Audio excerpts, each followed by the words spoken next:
Okay, welcome to the finale episode of Bug City Shadowrun slash World of Shadows. We're back with a full cast today. We have everybody with us. We have Bogey, Cloudkills, Ace, and Sharper, all hoping to possibly escape from the containment zone, or maybe the dice have other plans in mind for them. But first, we want to see where Bogey has been in all this action that proceeded in the previous episode. So we have a love letter here. I'll go ahead and read it out loud for my 4 viewers. Okay, you've been busy maintaining the magical security of Haven, the refugee camp running out of the Wrigley Dome. Your vigilance has guarded against rogue whiz gangs, tortured ghosts, and of course, perilous insect spirits. However, you're a detective at heart, and even in the heat of mystic combat, you've probably managed to uncover some clues about the nature of the bugs. And I had you roll 2d6 plus will. What was your result for that again, if you could remind me? I got a 2 and a 4 plus 2 is 8 total. So that Okay. gives me answer 1. Yes, you can answer one from that list. Good thing you didn't get a 6 minus because I was going to have that burn your magic out of you entirely. Yeah. Well, he's been Um, going down that path for a while, so he's expecting it to be coming sooner or later anyway. thought that might happen. But your choices to answer these questions were either where they've come from, why they're here, or how they're vulnerable. And I'm just giving you full fictional power to come up with any idea you have. Okay, so I think that seeing as Bogey is not really a full-fledged mage anymore. His, sight and ability to project are his last fingernail, clutches on his power.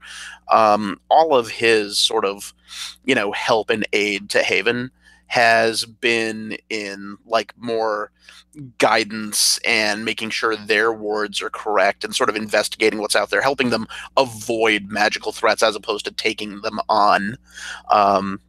And one of the things he started noticing, especially in the days after, the days after, I guess this is all the days after, what's happened, and we started finding the dormant bug spirits, um, places where, they were just laying in torpor and, you know, just leave them, lying unmolested, tended to avoid, and then he'd kind of check in on them just to warn people if something was going on.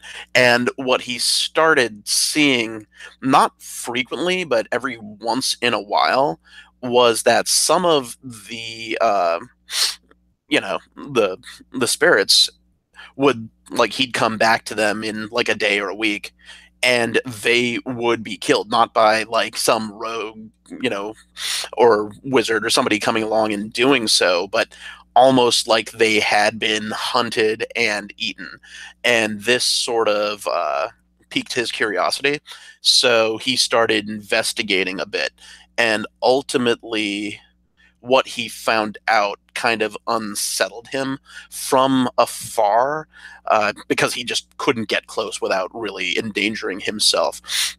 He saw a place where, kind of like high in the air near radiation areas, um, that was only on the astral side of things, a place where it's would seem like sometimes spirits would manifest, or you could kind of see a little ripple into some of the other planes, like the places where spirits come from.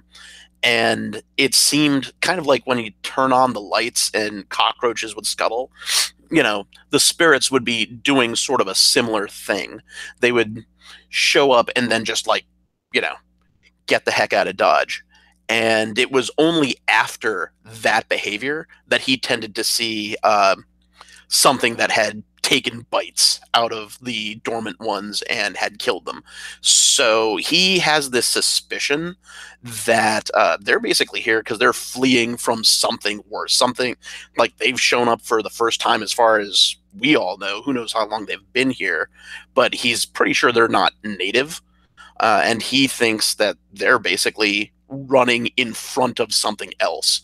Something has sort of, you know, cause them to come scurrying out of their hiding places, and our world is basically where they've come to. He doesn't know what it is that has been able to, chow down on them. He's never seen anything yet, but he has a feeling that there's a bigger fish to fry out there. Wow. So if you thought the bugs were bad.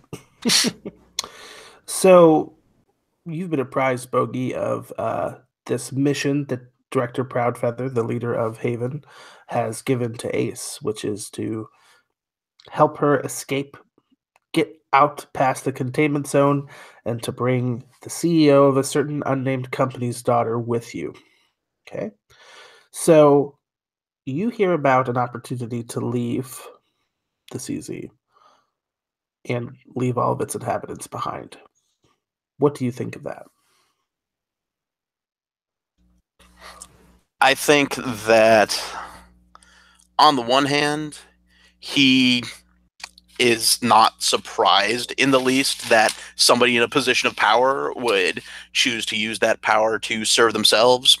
Um, but on the other hand, he doesn't know the social dynamics of what's going on. He doesn't know if Director Proudfeather is somebody who owes these people something, or if it's just a lot of people came together and somebody stepped up to lead and somebody else will step into their place in that power vacuum.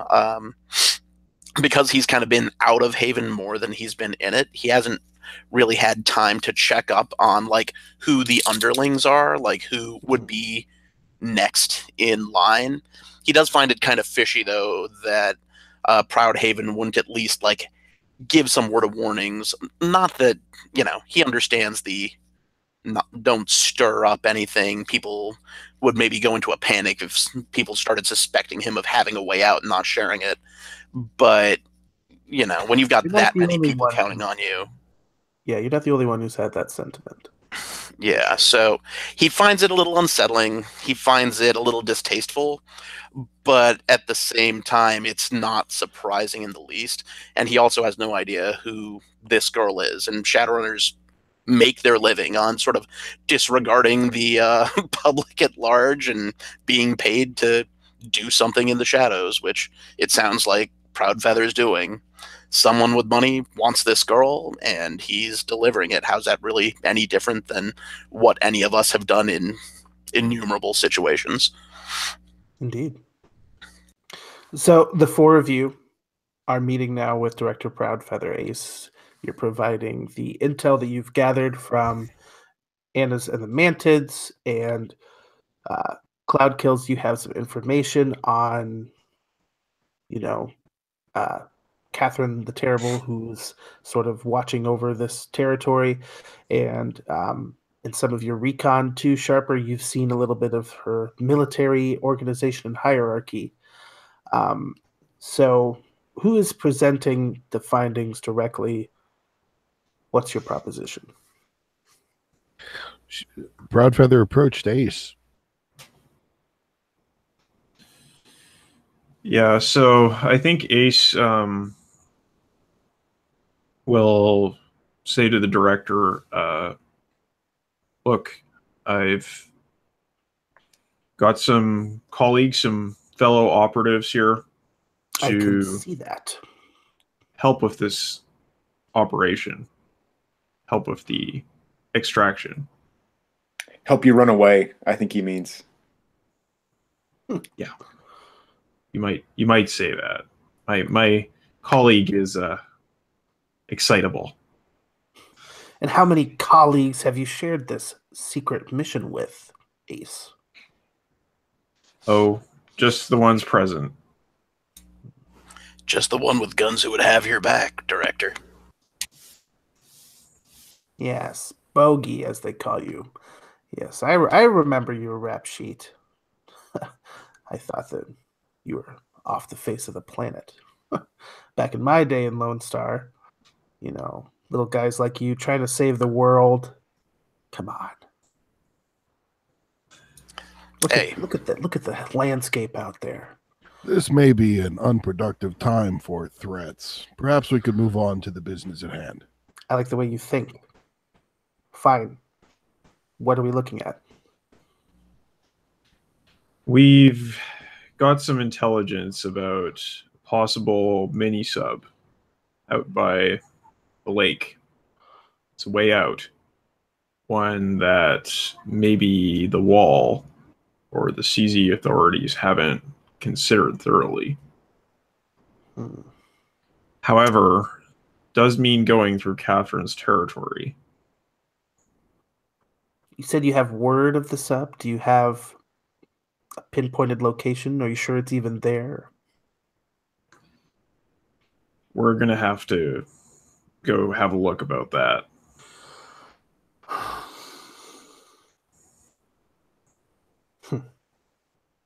This Catherine, how tight are her patrols? What kind of resistance do you expect here? I guess that's Sharper's domain of expertise here. Well, Samurai, is it just another go gang? We have a ruse that may allow us to move unchallenged by her gangs, even if we are detected. I think the primary danger does not come from them. Ideally, we will move through the territory as though we belong, and that will minimize the violence. There's no percentage to getting into a gunfight with gangers. But to answer the question, I do think it's more of a small, disorganized third world army than it is any sort of go gang, and they do have sufficient supplies and resources and sense of esprit de corps that we would have to deal with reinforcements. Our best bet is to move unmolested. Well, you folks seem like you could handle a couple of soldiers, but the idea is not to. If we have to, but what about the bugs? What if you run into one of them? Well, again, they're in torpor for the most part. So ideally, we see them before they see us. We move around anybody who's active, and we have a clear sense of where we're going. So we're prepared to move directly to our destination instead of wandering around ringing doorbells. Got some eyes with us. Check out the astral. So you haven't been to these docks yet? No, we're about to head out. Just wanted to keep you appraised. I guess the question is how far you would want us to go in planning an extraction that you could nix at the last minute. If we're going to be risking your life and your mission on this intel, then if you are not willing to take the risk when the time comes, we need to know that before we risk ourselves to establish the route. I would like to know what the chances are that you and your colleagues, Ace, find this heavenly mini-sub. I don't have a goddamn 8-ball. And make off without myself and my charge here. Well, we could, but there's no getting paid for that, is there? There isn't, and who gives a dreck about New Yen out here? Sorry, but you're worried about. You spent $1. You're worried about us leaving you. I find that somewhat ironic. I bet you. That's how it goes, though. Blackmailers worry about information. Drug dealers worry about car bombs. And, fugitives worry about escape routes and loyalty. Basically, I don't see as you have much choice, do you? I've done more for this city. Don't care. You don't have much choice in this situation, do you? Unless you want to go to the next batch of shadowrunners. And good luck with that. You know what? Let's step back for a second. I think everybody's getting more hot than we really need to be. I mean, ultimately, you asked us to do a thing. We're looking into doing the thing. You asked us to do it because presumably you think we're competent. Trust us to deal with it. I mean, I could just do it with a little less sass. Exactly. But I mean, I think, we can all do the same. Just makes it easier to not be on the receiving end then. Director, we'll look into this. I think that... Well, we'll look into this if the director is okay with following through, if it sounds good. If the director's going to say a sub is too sketchy, we're not going to waste our time. Well, Director? Do you want to pursue it if it seems good? I mean, let me say it in a different way. You said you wanted to know the odds. If we appraise it and, we start figuring out the odds, what are the odds at which you no longer want to try? Die of fate. That's the odds. Also, quick step aside. Tense conversation. We're just playing characters, right? Oh, yeah. Okay. Yeah. Well, Sharper's used to people offering him something in exchange for danger. This is like work on spec. What the hell? Keep it tucked in. Yeah, and Cloud Kills is probably more terrorist than she is Shadowrunner, so she just doesn't like someone who's leaving their responsibilities as she sees it. Yeah, Proudfeather's not the best person in the world, but I mean, basically, if you've got somebody who represents a corp and their backing and resources, then it pays to be polite. But this person offers nothing. So what the hell? I'm not, Have they actually offered nothing, or have they given us this is our cut if we get them out? Well, yeah. She's basically you can't say you, I offer you money and then turn right around and say, but money is meaningless here. It's like, well, there's lots of money outside is the thing. If you get me out and we get this girl to the CEO, you guys are gonna have enough money to live comfortably for the rest of your lives. We won't have to be Shadowrunners anymore. There's just a courtesy surcharge that Sharper normally requires that I'm not in a position to charge, and so instead we'll just, be more. So is this money coming from rescuing the CEO's daughter? Right. Is that the line that we were talking about here? Which is part of the reason why she's unhappy that you brought on more colleagues. Yeah. It's still a good amount of money. And Proudfeather, as we could tell, is not the most sympathetic person, so she probably wouldn't mind if a couple people died along the way. Not just going to kill anybody. But you did get a 5, which means she'll go along with whatever you want. But if you'd gotten a 6, she would have done it without any sass. Well, that just goes back to the magic 8 ball of what are the odds you'll dump my ass. Sass nudges it up a little. So I kind of give the little, hand wave to the rest of the team that's like, you know what, we can have a conversation without the director, after this. Let's just get through it without, chewing on any ears, because I think it'll work out no matter what she decides. Yeah, and you've had to work with Lone Star higher-ups before, too, so you probably know a little bit of your way around this woman. Yeah, I think I'll just say my professional opinion is that the mini-sub is your best way out of here, unless you want to get vaporized. And the consensus is that she's going to wait for you all to do recon before coming with you. Okay. Okay. All right. I'll provide whatever you need for your little recon mission. But if I don't hear back from you within 24 hours, I'm going to start getting a little antsy.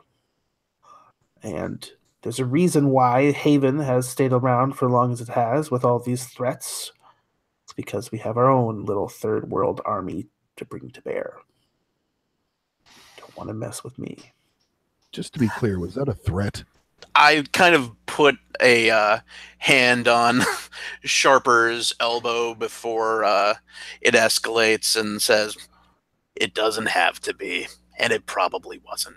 I'm sure the director is just saying that if she were left behind, she'd have the ability to defend Haven. Right, director? That's all you meant. I'm sorry, but all I hear is bogey. I was listening for some Proudfeather. 24 hours. Turns Or on her else heels. what? No. Or else what? Walks away. I wanna hear. She ignores No. your ass. There's no need to put a thing on this. Come on. If you're threatening me, I want to know that right now before I go out and risk my ass for you. She's walking away, but... Oh. My magic 8 ball just took a dive. So, are we going to jump to reconnaissance? As And she Grumpy walks Sharper, away, or- I say, remember, we're the ones in the position of strength here, because ultimately, what she wants is out, and if she's really going to be like that, we'll be out and she won't. So, And if she really pushes us, she'll be outed on tape. And Cloud Kills very tellingly turns off the record on her camcorder. Oh. once the camcorder is off, I say, besides, the girl knows who her dad is. Just because Proudfeather's not there to turn her in doesn't mean we still can't do it. Proudfeather's not going to be there. That's bullshit. Cloud Kills, I need you to get into Proudfeather's information, find out who this girl is. Ooh, Got it. big brother meet little sister. Okay.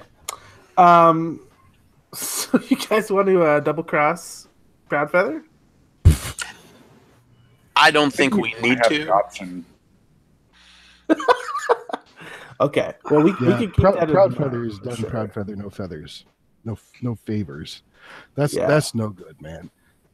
No, I will not be treated as the help here. No, Not even for a Scooby snack worth of new yen on the outside and a we can warm get that bed. without Proudfeather. No, if the middleman's going to be obnoxious, I advise we position ourselves to be capable of taking out the middleman at the next snub. Interesting. So, Besides, if we're talking about favors, if we're talking about getting paid, we'll sell Proudfeather on the way. That's more what I was thinking. I mean, ultimately, she's going to have to bring the girl. And I would not be saying this in the middle of Haven. I would be like having this conversation while we're out on the recon. She's going to have to bring the girl when we leave. And, at that point, it's going to be the four of us escorting her. If she really wants to be out of here with the girl, then it's us she's depending on. She needs to bite her goddamn tongue. Excuse me. there's a So I guess lady. the next step. I guess the question is, what is the range on your aerial drones? that's a good question. Because if we can scout this remotely and find the sub from the comfort of home, I'm for that. I'm afraid that's not going to be in the cards. I could go out there by myself to do the recon, but I think that's about as low as profile as we can manage. This thing isn't going to be able to fly the length of Chicago, I'm afraid. So, I mean, as far just like out of character, as far as I understand, this is a kind of a more localized sort of deal from what I've seen in the it's not one of the like larger aerial drones that you see in the Rigger's Black Book. It's like one of the smaller ones. And I think that you trade a bit of your speed and handling for fuel efficiency, right? Or yeah, definitely. That's absolutely true. Yeah. So let's go ahead and just cut to reconnaissance, right? Let's say you're rolling out. You've been having this discussion outside of Haven, right? Now, Ace, we know you prefer to be in your Wasp and having the aerial reconnaissance, but I'd like to think that you have some vehicle that you're using. You're not just walking halfway across Chicago, right? Yeah, definitely. It's going to be like I think we're going to want something with a little bit of speed and a little bit of toughness, a little bit of off-road capability in case we need it, because who knows what the roads are going to be like out there, right? Do we have a van? Definitely could use a van. I was thinking maybe an SUV might be good for this particular job as well. Something with a little bit of off-roading capability that a van might not have. And maybe if we could manage to get some night vision on the vehicle, get some kind of like heads-up display I can use to drive without lights. Yeah, that would be a plus to maintain some level of stealth. Whatever we can. It's not going to be perfectly quiet, but take what you can get, right? sure. And it has to have 4 seats. You can't just stick the dwarf in the trunk. So. Oh yeah, no, definitely. I mean, SUV, you're talking like 5-seater, right? So cool. You mean it's not a motorcycle and I'm just like in the sidecar? So with this in mind, are you still piloting your aerial drone while someone else is driving? Are you driving and then stopping to use your drone? No, I'm definitely going to be. I'm definitely going to be at the wheel. I'm not going to leave that to someone else. This is my jam. I'm the rigger. I'm the person who can get us in and out and pull the crazy driving moves. So yeah, I think maybe so as far as the drone goes, like normally I kind of like jack in and control it directly, but I assume there's like a kind of like remote control mode that would also be available. Yeah, because we have a hacker. Yeah. So I think that maybe I would let Cloud Kills pilot the aerial drone with the sort of normal manual interface. cool. You kind of got like a little thumbsticks and a little CRT screen, you know. Yeah, exactly. Yeah, Top- like which top would of be the like line. yeah. This is like the normal spec for how you operate this vehicle, right? Like this is what Lone Star would normally use or whatever in order to make use of it. Right. Cool. So we're gonna say we're about halfway through your trip from Haven to the port, but we know that Catherine's teams are out there. We're doing what we can to stay quiet. I think because we're talking about you being jacked in, you're controlling this machine. What does it feel like to be embodying this vehicle, driving like no lights? What does this feel like to you? I think that I'm yeah. So just going to sort of embellish this and say I kind of get like a sense of embodiment from the machine. Like I'm getting feedback from the shocks, and I can like feel the wheels moving over the ground, over the road, and so I'm just kind of in this really sort of heightened sense of awareness because I got a certain amount of visibility from the night vision, but I'm really worried that there's going to be some kind of traps on the road, or there's going to be like major damage, potholes, that kind of thing to look out for. So I'm trying to take it slow and quiet, and I'm just completely on my toes piloting this vehicle. I'm not taking it easy at all. Cool. So Cloud Kills, your position with the aerial drone. How about you, Sharper? What position have you taken in this SUV? I would like to borrow an assault rifle before we go. Yeah. You know. So yeah, basically my position is if there's to be by the back with a plan to get on the roof or disappear out the back, whatever's necessary.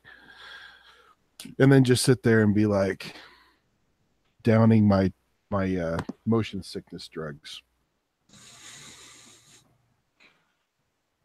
And how about you, Bogey?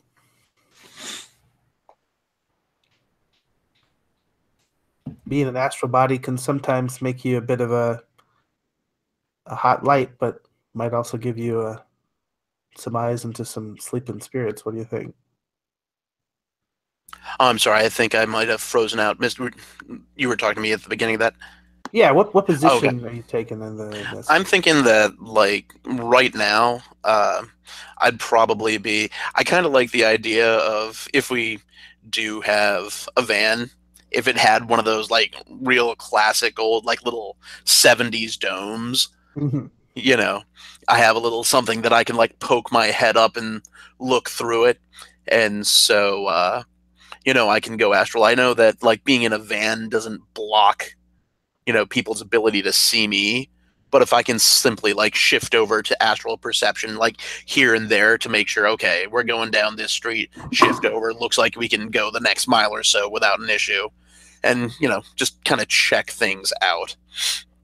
So, and I mean, like if there's not like a little bubble like that, just front seat or somewhere else that I'm just looking out to kind of be Yeah, on it's an astral watch. SUV. It's an Oh, it's not SUV that we're bold. taking. I'm sorry. just because it's we might need to go a little off road here. Yeah. And maybe we got you up in the front seat. Yeah. Cloud Kills is in the back piloting the drone, and then Sharper's in the back on the ready with the rifle. Okay. Yeah. Then, front passenger just to keep a watch out.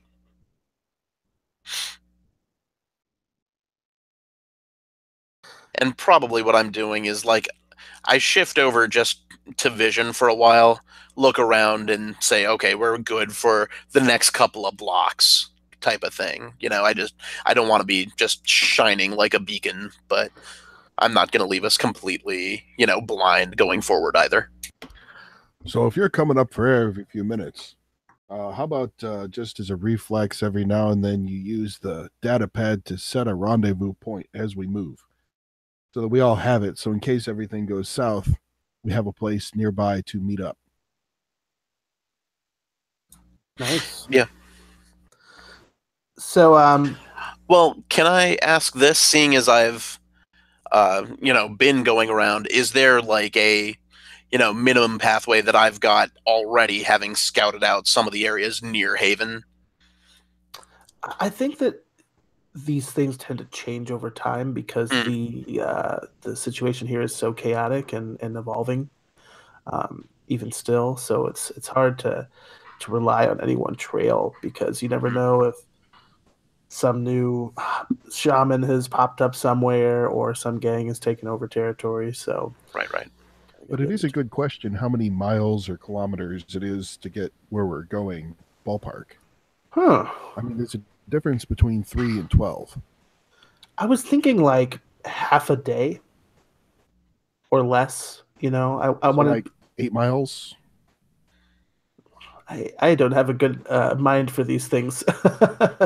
Well, given the broken conditions and how slowly we have to move, miles a day seems reasonable. That's what you would normally do on foot with a group. Right.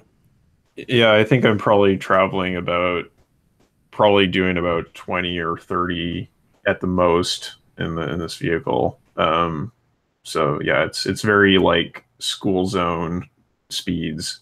Right. Plus, I don't imagine we get a lot of straight lines. We don't trust straight lines. Yeah. Because I think about the landscape of Chicago, and 8 miles doesn't seem like a very long distance in the city.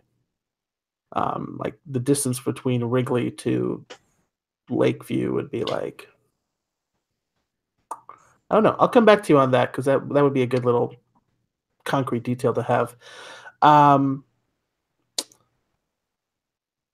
In the meantime, how about you ace roll with quickness? I just want to see basically a montage of how well you do going from the Wrigley Dome to the port. Also, I would also like to have a gold helmet. What moment? I would also like to have a gold helmet. Oh yeah. In case there was any question whether we could do that. If I don't have one, I want to know now. Have you neck snapped a super agent, or have you DIY'd? I went into a wrecked store and I looted a helmet and spray painted it gold. Okay, yeah, I think you have you have 4 of these. Okay, I just wanted to check. So if I pulled out that fictional detail, I was like, "You don't have those," I'd be like, "Ah." I'm not like I that, thought I but did. I get it. Sorry, this is sort of OSR, so.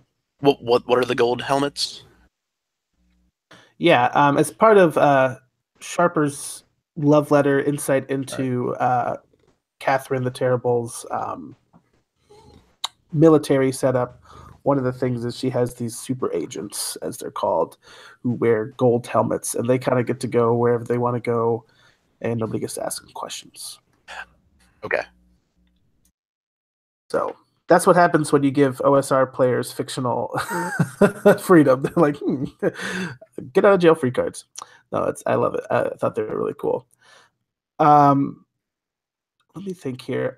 So 10 is going to be fine. You're not going to run into any problems. If you'd like to catch a glimpse at some people, tell me about that. I'm going to hop over to Google Maps real quick. Does anybody need to take a quick bio break? I know we asked for some of those. We want to do little 3-minute break so I can give my cat some attention. So stop. I wouldn't mind jump grabbing a drink real quick. Let's do that real quick. Sure. Okay.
So I had a thought.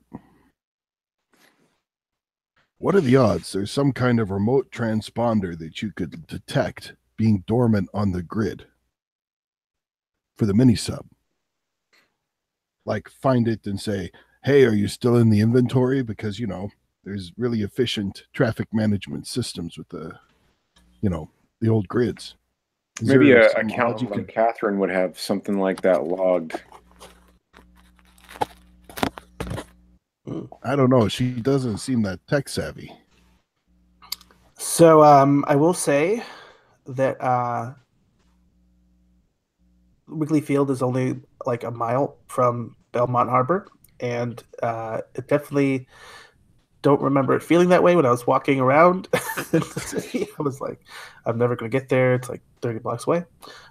It's like a mile to Belmont, and then also like a mile and a half to there's another one like Montrose or something. But anyway, we could say it's just in one of the little harbors. There is the like Port Authority one, which is like 20 miles away, but that seems a bit too much. So we'll just say Belmont Harbor because it's nice and direct. But yeah, I like the idea that you're having to, navigate roads that have been blown up and, flaming blockades of cars and things like that. Yeah, I think there's probably like some patrols that are like there's someone like in a technical and some infantry moving along with them, and I'm just kind of like scoping it out and. But you're moving quietly. This car around like you're like a ninja just hunching around is what it feels like. Yeah, this is more like an animal on the prowl than a normal driver, right? Right. So it's probably a good thing that Sharper brought those drama memes. So we're wondering if there's like a blip on the grid about this mini sub, is what we're saying.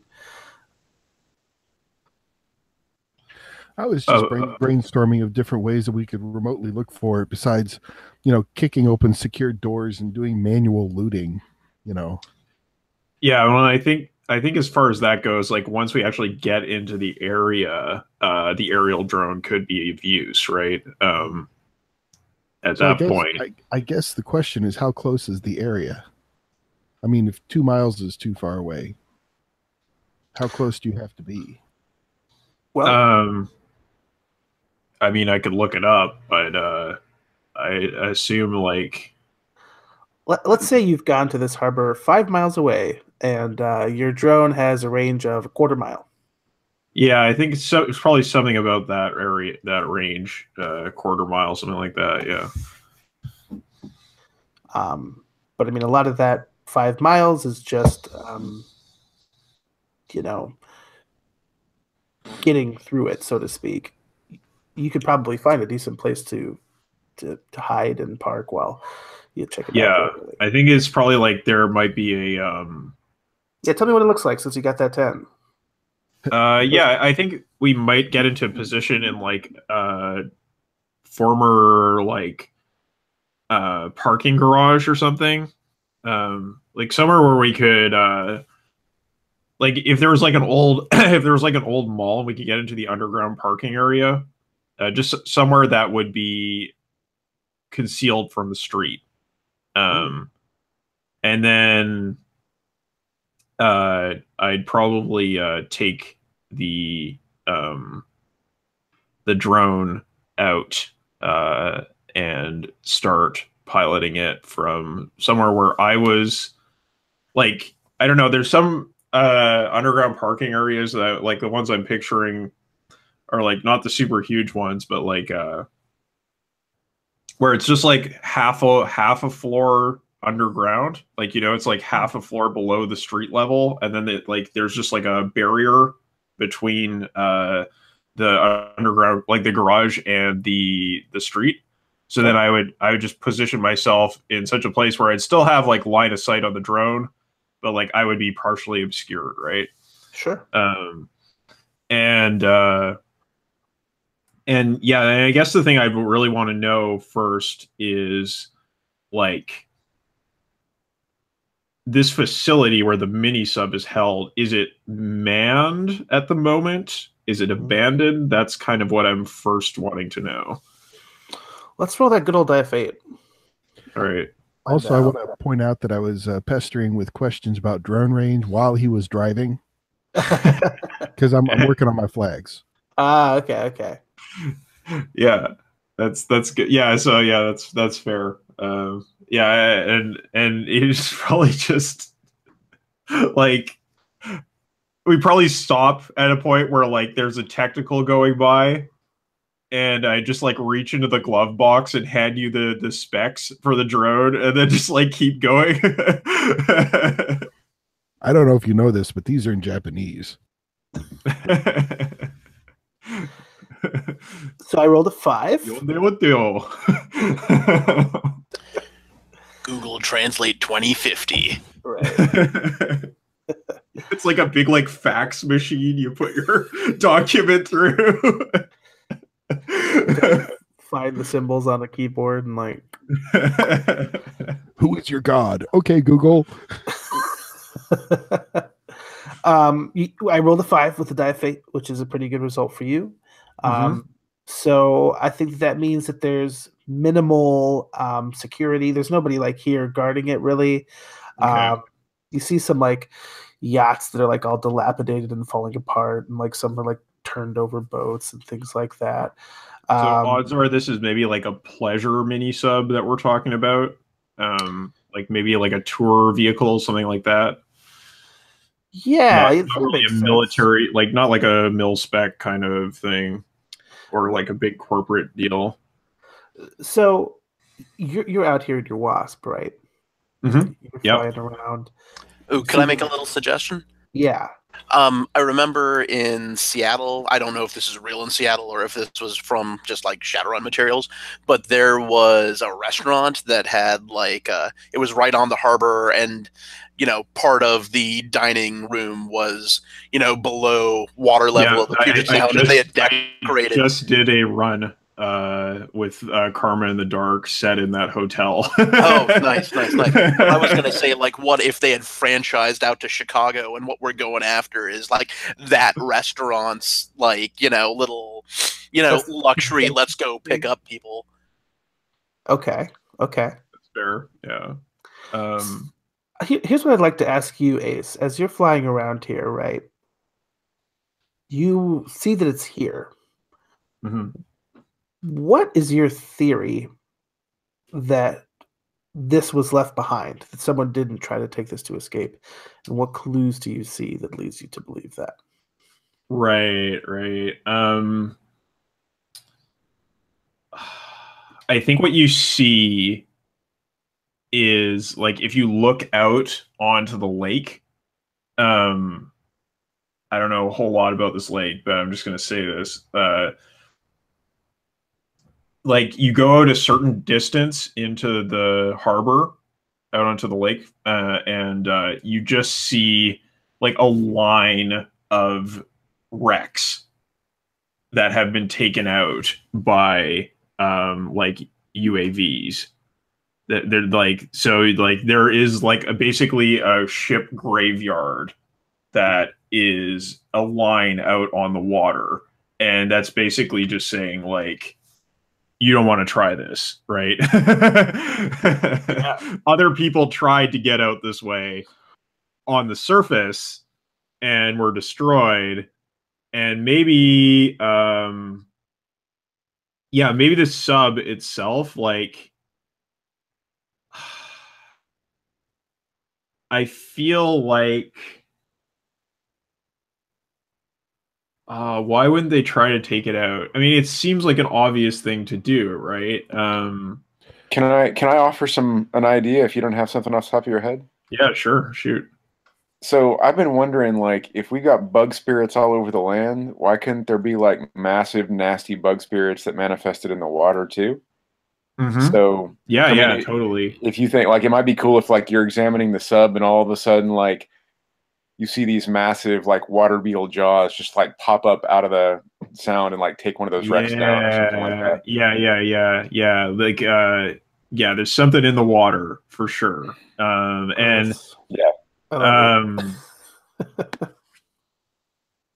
and so I think like I guess we've kind of established what the situation is with this harbor. I was gonna say that Cloud Kills could maybe like hack into the nexus here and try to figure out what the facilities are like, but maybe we just go check it out, because sounds like this is not like a heavily defended corporate facility or something. It's just kind of this is like a pleasure vehicle, more or less.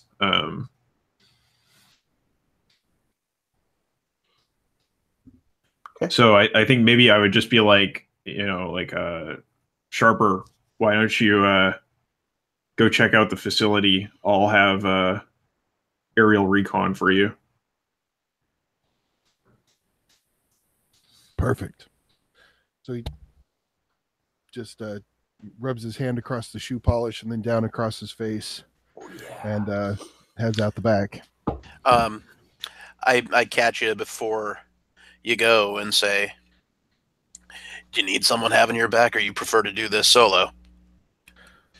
So you can look at this and see that there's no spirits in the immediate area, right?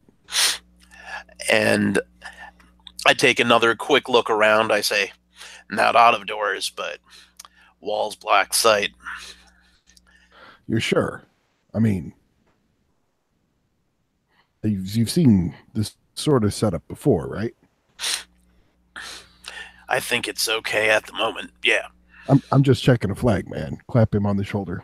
Mm-hmm. Yep. No, I think it's better unless you know how to move without being seen. I think it's better I get my ninja on. I know, they're very different, but in the modern age, you have to multitask. Don't worry, kid. I'll be back. Wink at him and disappear over a pile of rubble. Okay. Very cool.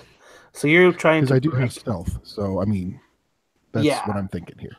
So this is like the harbor authority sort of place, right? Where they would have information on the sub. You could check and see if it has fuel, things like that. What are you hoping to gather here? There's a dock, right? Mm-hmm. Yeah. I mean, I'm just gonna head to the closest place where concrete facilities meet water, next to the restaurant, and go in there. Okay. Sure. I don't know if there's anything dangerous here, so I'm gonna have you roll. What would you like me to roll? Roll with quickness to be stealthy and dexterous, but since you have stealth, you won't have failure here. Just maybe a complication. Because I got a 5. Okay. So there's a complication. Yeah, I think that there's like a chain link fence, which for you is not the complication, right? But as you crawl over it, right, as you leap over it, you have this like sensation in your head, and it's kind of like exploding head syndrome. Have you heard of that? Where you wake up feeling like you just heard an explosion, except it was all in your head. This is like buzzing head syndrome. You feel this loud buzzing noise in your skull, but as soon as your feet land on the ground, nothing's there. Okay, so yeah, I'm going to open up some speed and get behind some cover and wait for about 30 seconds to see if there's any kind of response. Yeah, there's not. Okay. Then make it to cover. Seems like it was all in your head. So much of what I experience happens in my head. Yeah. So you can make it to this concrete facility. What kind of information are you hoping to get? I guess I'm looking for the location of the sub. Okay, yeah, you get a manifest, right? And you look through, and it tells you like, slip 4A or whatever, right? Okay, is that nearby? Yeah. Mm-hmm. Like to take a look and make sure it's floating. Yeah, I think I'm gonna go with that. That 5 I got from that Diafade earlier. Say it's in pretty good shape. It has enough fuel to get you, somewhere. It's not necessarily going to be, going any circles or anything like that. But you can kind of gauge with your cyber eyes or whatever you have, the gear you've brought with you. You can look out and see that graveyard of ships, and you can calculate. It's about. Well, actually, I've got the drone with me, so I'll just call it down and let it get all the specs. Yeah, for sure. So that way we got the information back in the truck, SUV. One little complication with the mini sub. It can only hold 4 people. Okay. So I have a feeling that's not going to be an issue for Sharper. Something to keep in mind. But you have all the information you need. Yeah, I'm going to head back. Okay. And I'll recall the drone so it's like moving in sync with Sharper and coming back to the. Just going to land. Yeah, and just for funsies, I'm going to go like 30 yards down and cross the fence at a different point just to see if I still get the same reaction.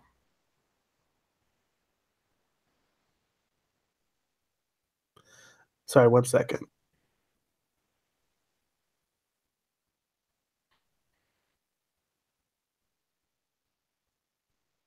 Sorry, we had a pickle jar situation.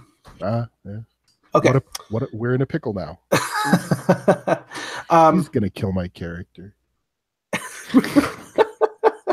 Rephrase your question for me. I crossed the fence at a point 30 yards from where I crossed it last time just to see if it provokes a similar sensation of buzzing. Oh, yeah. To see if it's about the fence or if it's about that point is sort of another data point in that direction. Yeah. You climb over the fence. You feel this tugging at your soul, we'll say. Which way? From behind, from the water. Only this time you don't hear a buzzing noise. You have a little bit of a flashback as you jump over this fence. It's one of those things where it's not taking you much time, right, in real life, but it feels as if a long time has passed. And as you're going over, you have this memory. It's when you were younger, you still had all of your military specification cyberware. Oh, so somewhere under the cloud. Yeah, and it's a memory that kind of comes up, bubbling up from nowhere for you, right? You're out in a sandy place, and you're with your squad when up from the dunes erupts man-sized scarabs.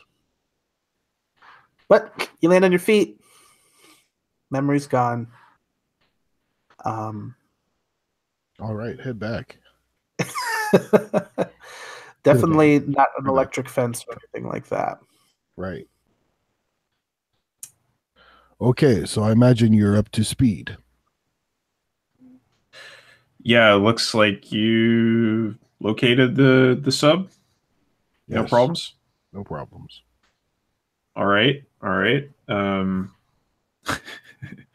And I think we're just gonna probably head back to Wrigley Field to get our cargo. But are you gonna talk to us about the 4-seater issue?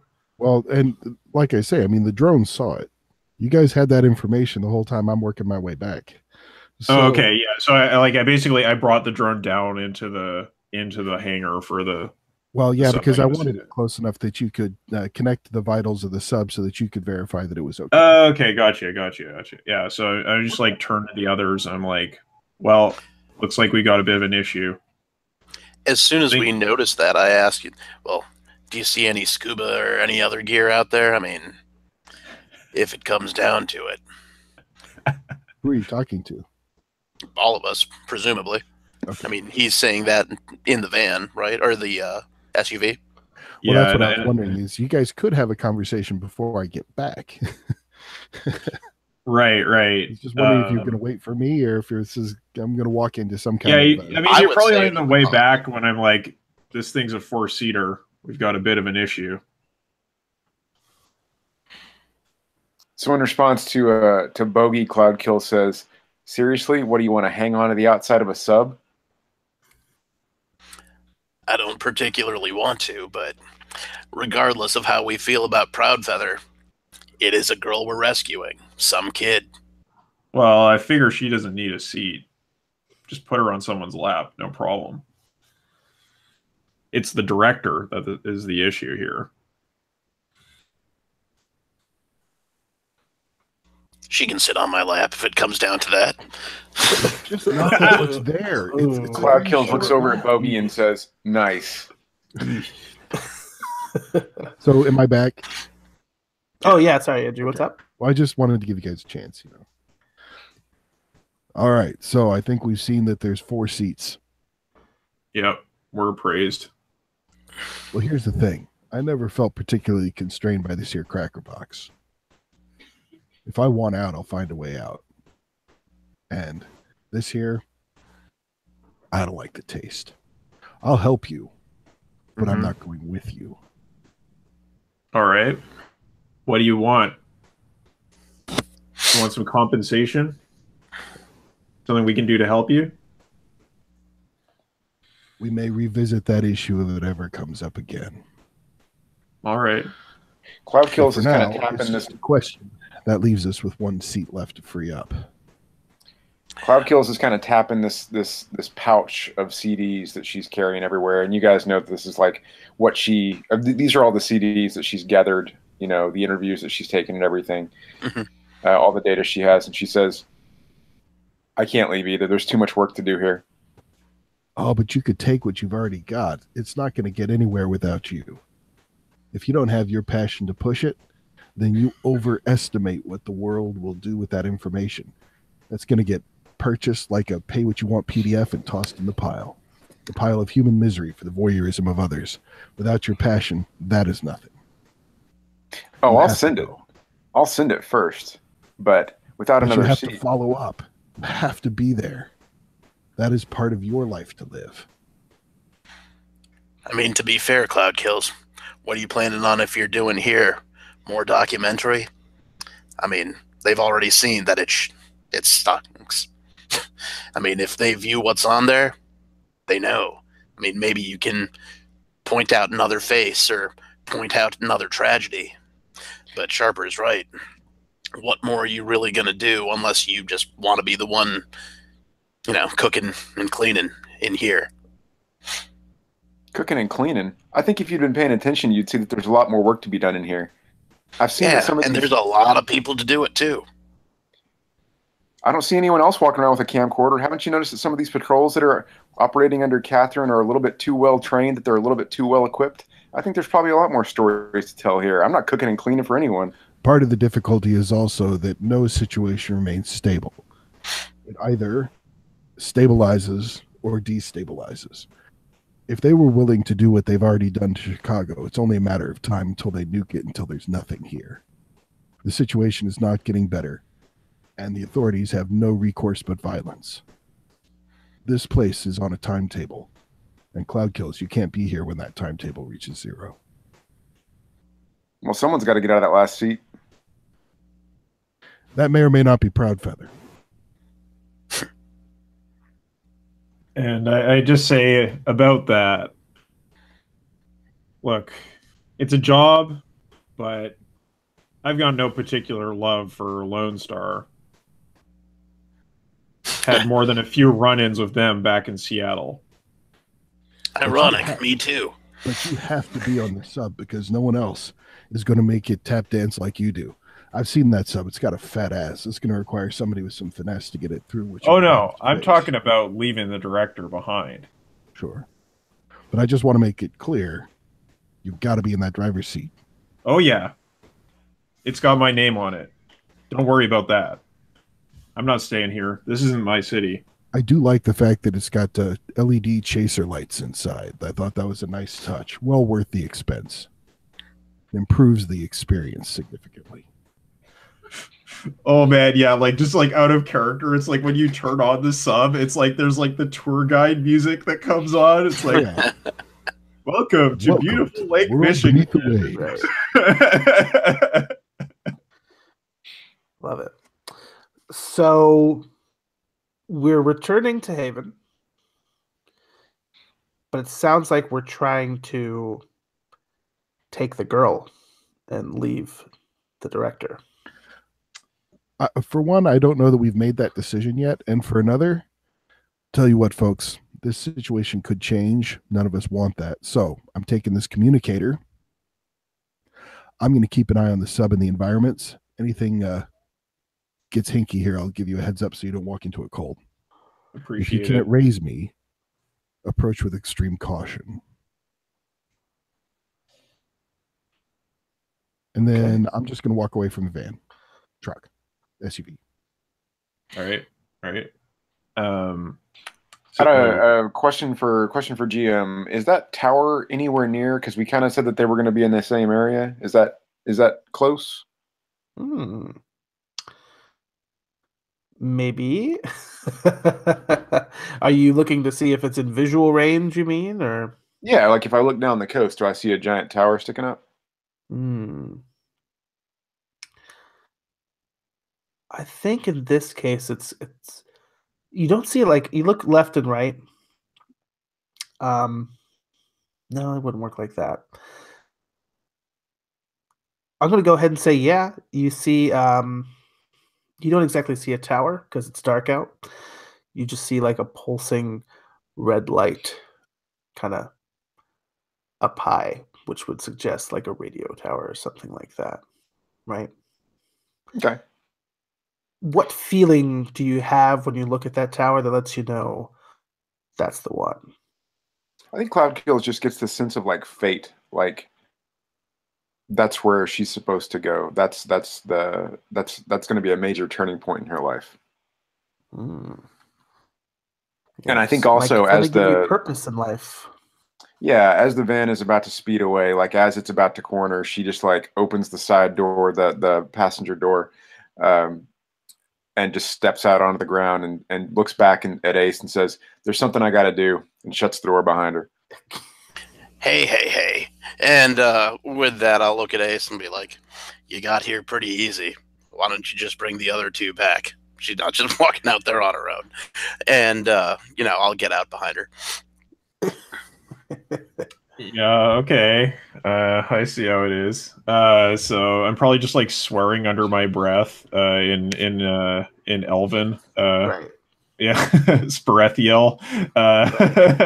Bunch of round ears, yeah. Yeah. So I'm gonna make that solo trip back to Wrigley Field. Okay. I guess.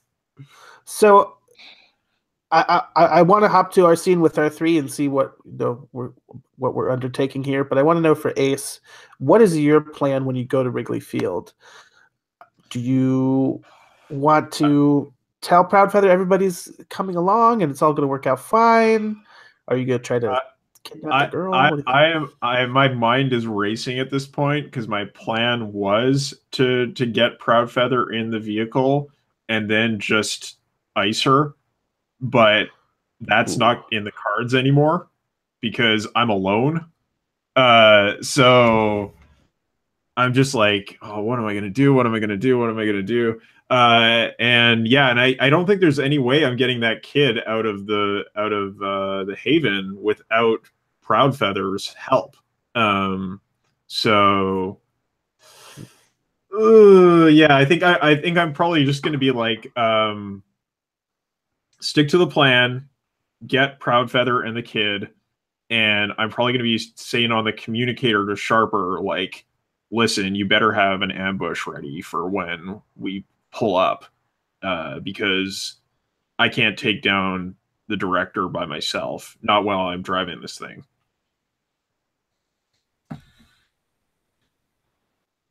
Is that just like one side to him, or do you say that over open comms? Well, I don't know if we all have communicators. He just previously established that he had one, so that's why I contacted Sharper. Yeah. Okay, cool. So you've got that in mind. You're heading down the old dusty trail back to Haven. Sharper, you were getting ready for your solo mission when Cloud Kills walks up to you. What happens then? So when you say solo mission, you mean keeping an eye on the sub? Yeah, he's just guarding it. Yeah, I your- think your Cloud uncle. was heading toward that tower in a different direction. I wasn't just gonna let her go by herself. Oh no, she's gonna go grab. So you wouldn't have been there. She's gonna go grab Sharper first because Sharper also had the vision of the tower, and she knows that he had it. So Oh, okay. So I didn't. Well, I think that Bogey just wouldn't have understood that was going on when she just stepped out and was like, "I'm going to do something." He was like, "Well, not by yourself." And so Yeah. he just, maybe you didn't even want him tagging along, but at that point, like, the Well, vehicle's but already pulling away. But that's also checking his flag because she's doing something that requires him to help her out with his moxie. yeah, So- and I think actually, so we can start it. Like I think as soon as she looks back over her shoulder, the van's peeling out, and she noticed Bogey's jumped out, and she like throws back over her shoulder. There's no reason for you to be here, Bogey. I got this. As the van Oh. drives away. Well, what exactly is it that you think you got? What are you doing? I'm making a phone call. I don't know, kid. I mean, I know you've got a lot of tech-savvy chops, but there aren't exactly a lot of paycoms that are up and running. I think I can figure it out, Bogey. I just blew up a port about 6 months ago. I know my way around one. Is that what you're planning to do? I mean, Maybe. what exactly are you trying to accomplish here, kid? Like I said, I'm making a phone call, and she taps that satchel of discs that she's got hanging at her side, and then she points back at that tower that you probably, I don't know, maybe you have, or maybe you haven't actually noticed that there's a tower over there. Mm-hmm. Yeah, I was like, oh, and you think you can get all that stuff up to upload, and once you've done it, you're free to do other stuff? Yeah, pretty I'm not much. saying you're not, just trying to get clear your plan. Yeah, that's pretty much it. I'm going to get the word out about what's actually going on in this place. Let people outside the containment zone know what's happening. Yeah, I think that's a pretty laudable plan. Well, let me tell you this then. I know that you're concerned about the people and the arms and all that kind of stuff, but I think all the supernatural shenanigans around here, they ain't the smallest bit of what's to come.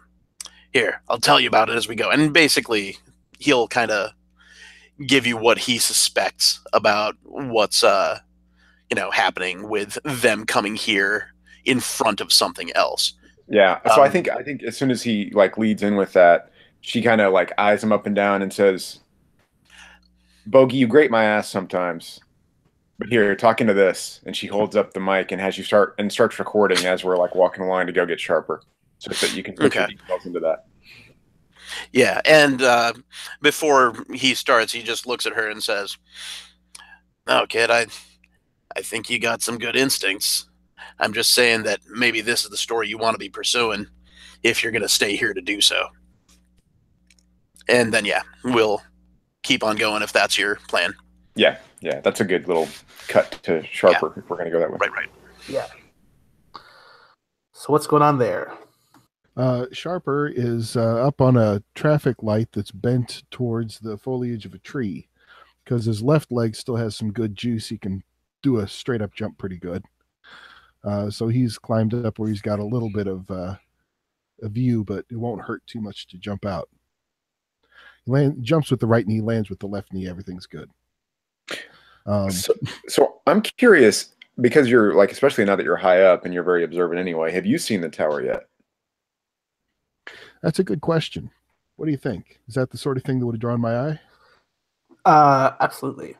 And less of a. I mean, for one thing, the city's pretty dark, and so seeing one blinking red light kind of sticks out. I think it's also like this situation settles down, so you're surveying, and then it's like right.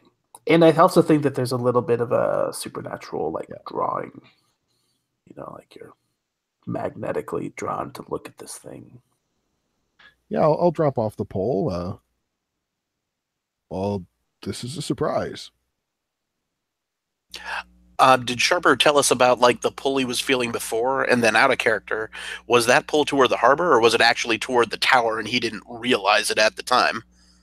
He thought it was towards the water, but it's not like you can go back and do instant replays like football.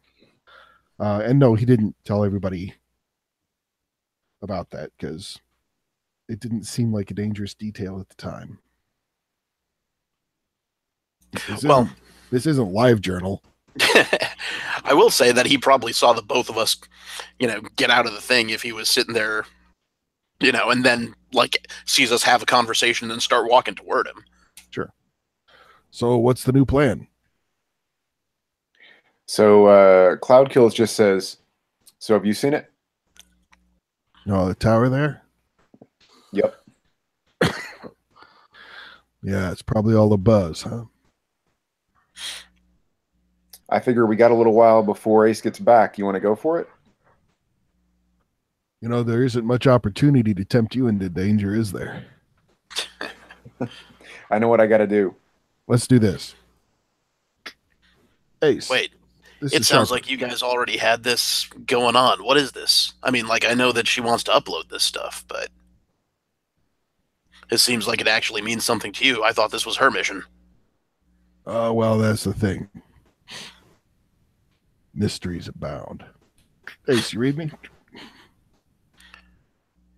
Yeah, I'm here. We're going to pursue a little side expedition. I don't suppose it would be too difficult for you to take 2 hours to prep the vehicle, get everything ready to go. Oh, yeah, I think that can be arranged. All right. We'll check in when we're free. You do the same. Sound good? Sounds good. Stay safe. Stay frosty. I just hope Proudfeather doesn't whack the poor bastard. It's about another mile to the tower. Am I the only one with stealth? You are. And you're still in Catherine territory. Well, it's a damn good thing I've got my gold helmet. Are you which all I will now pull onto my head? Are you all walking confidently through? You keep an eye out for spirits, all right, Bogey? I nod. Anybody else want a helmet? If this is the disguise, it's as good as any. Well, I hope you grabbed it before you jumped out of the van then. Well, can I die of fate that? Because I didn't even know if I thought that was important. Oh, you're screwed. No, I'm kidding. No, you have your helmet with you. Yeah, I think Cloud Kills has had hers on for a while. Yeah. Well, you probably had it on like with the visor popped up because just in case, right? Patrol showed up, you want to be able to. Yes, always have a golden helmet. I think we have a little moment where there's like a chrome plated like car that drives up. It almost looks like Mad Max, except like chrome hubcaps and stuff instead of like spikes and whatnot. It slows down. It kind of rolls down a window. It sees the three of you. You kind of have your swagger going, and it just speeds on by. Did the people inside also have gold helmets? I don't think you could necessarily see. I think if you did see, they'd probably be also chrome, or they'd have berets on. They're just foot soldiers. It's mostly berets because this is for like 00 agents, 007. Licensed to do freaky stuff and not be challenged. Licensed to force choke, whatever Vader had. Catherine must have sent you all on some weird mission that she does. Better not. Best not to question you. Besides, you're also carrying, pretty big weapons and stuff like that. So, yeah. This tower, it's like a radio tower, probably about 40 feet high. Does that sound right? It's got a chain link fence around it. You can see from a distance even there's like a waxy material that's sort of balled up around the very top. And that red glow that you saw from a distance is sort of like filtered through that wax ball. Have I seen anything like that while I've been patrolling around, seeing as I've been trying to deal with bug spirits? Mm-hmm. Indeed. Oh, good God. I guess that we have some hostiles in there, but I guess that's sort of an assumed at this point. And I shift my vision over just to see if it is just like glowing like a hot spot, or if there's actually like stuff flitting around, crawling on the outside. What maybe I can get a feel for what the heck this is, as opposed to just a spot that has signs of inhabitation. Yeah. It is definitely a hive of flying insects. And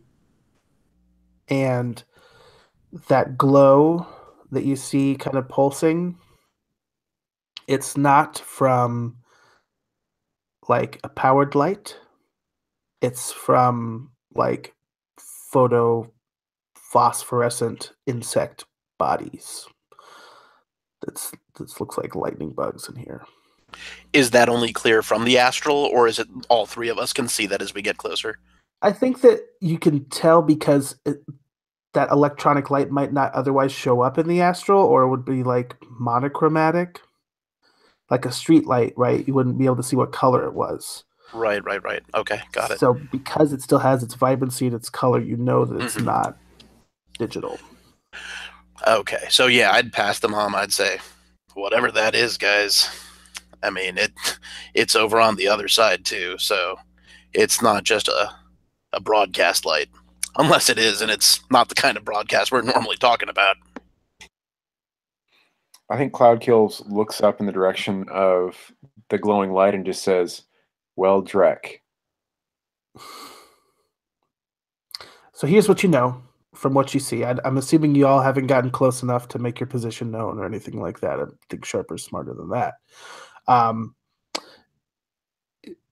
You probably you see a generator that you could turn on that's saved there for reserve. You can see that's off. It's not humming or making noise. Hopefully it has fuel. But if you wanted to send any sort of message, you'd have to clear that waxy physical hive that they've built in order to get a signal out. So I want to just hear a quick rundown. Let's just hear a little tactical thinking here, and then I want to cut back to Ace. So what is the basic rundown of our plan, knowing that all the tricks of the trade that you would bring with you, you probably have with you, so if you have cool grappling hooks or explosives, you got that shit if you want it. Well, here's my plan. I have no particular reason to think that the bug spirits are anything but hostile. I imagine the chances are good that when we were meditating and we picked up on this image, what we were capturing was the latent psychic pull of this thing calling for guardians. There are probably a number of guard spirits nearby looking after it, making sure it's safe. I propose that I take all of these mini grenades that I have for the launcher on my assault rifle, climb up to the tower, and wire them so that we can blow the cruft off before you attempt a transmission. What do you think? Well, in all honesty, like it seems too dangerous. Because if we do blow everything up there, it's going to possibly draw unwelcome attention to us that would detract from the submission that we're actually supposed to do at the same time, since we're not really that far away. And so, well, and part of the question too is why would you have an interest in this tower if you were about to escape altogether and have all the towers? Well, yeah, I mean, I think the real issue would be, wouldn't it be easier to just escape and then send everything rather than this? I think Cloud Kills would think, oh, well, this isn't actually a communications area. This is another vile plot of the bugs. The communication is not going to happen here. As you're thinking that, the three of you are sort of eyeballing this pulsing light, right? You feel a sense of like calm kind of try to wash over you, right? That maybe this isn't such a bad place.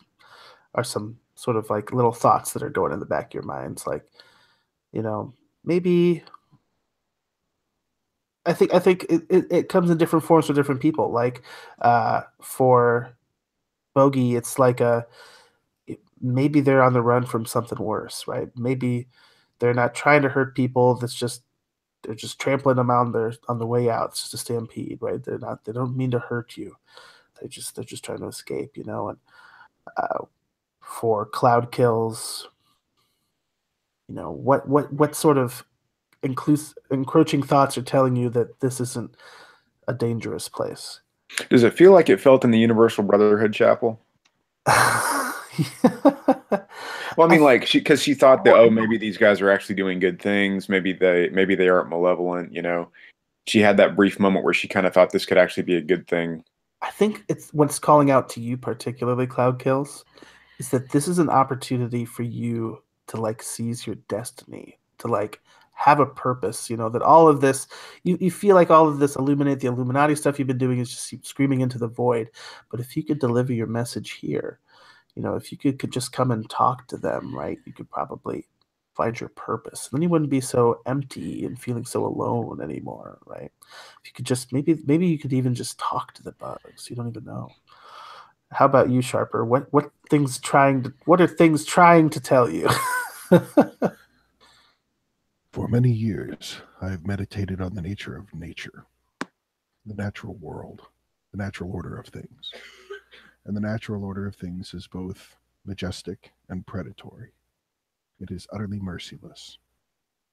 The nature of insects is machines that mimic life, but instead exist only to procreate and spread, to exist at the expense of other things. This is not so alien to our own nature. And we also understand how genetics and the organization of our neural pathways is designed to reward behavior that continues and spreads us and punish behavior that doesn't. What we are experiencing is a displaced biological drive. I wish it was more, but it's not.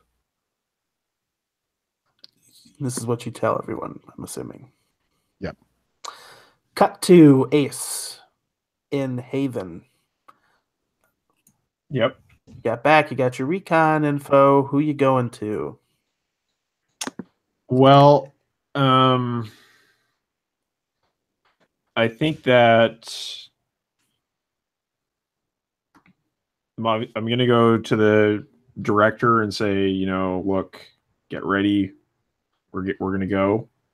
I got to do some things to get set up. I'm sure you do as well, but I want you to be ready to leave and make sure you got the girl in tow. Your timeliness is appreciated. Don't worry. I'm ready right now. Well, I'm sorry, but I'm not. Wasn't factored into the plans. Well, you still have your 24 hours. We're only a few in. I can't complain.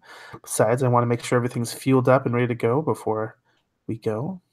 And that's right. Double check everything. Yeah. Okay. That's how I fly. I'll go and get Mallory then. Try not to make any more compatriots. Don't worry about that. They're holding down the sub.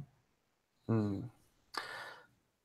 to see you here, Ace. Glad to see I have another loyal person in this dome. Here to do my job. All right. I'll be back. All right, so I'm going to kind of busy myself getting supplies here and there, waving around the director's credentials, making sure the car's fueled up, checking the tires, just kind of being as thorough as I possibly can so it doesn't attract any suspicion, but not really anything that's terribly pressing or necessary either. We may not force Ace to go through the full 2 hours if we wrap ours up, 30 minutes. Yeah. I'll be listening to the comms while I'm like, you know, in on the what is that called? The rollout thing you used to go under the Right. under a car and work on it. Yeah. Yeah. Got the So comms right nearby. you've had some time on this trip back to, you know, kind of be with your own thoughts without anybody bugging you about drone specifications and whatnot. What are you thinking, you know, now that you've had some time to sort of plan this out a little bit? Mhm. How are you going to arrange this? Well, I figure it's as I said, I kind of want to have Sharper ready to ambush when we roll up, and I'm gonna just put us in a location where it'll be easy enough to do that. And pretty much just make sure I've got a solid hold on the girl so she doesn't run away. But I think the really important thing here is as we're on our way over, I want to try to sort of familiarize myself with the girl. So I know what to do when it comes time to get everybody on the sub and get out of here. Okay.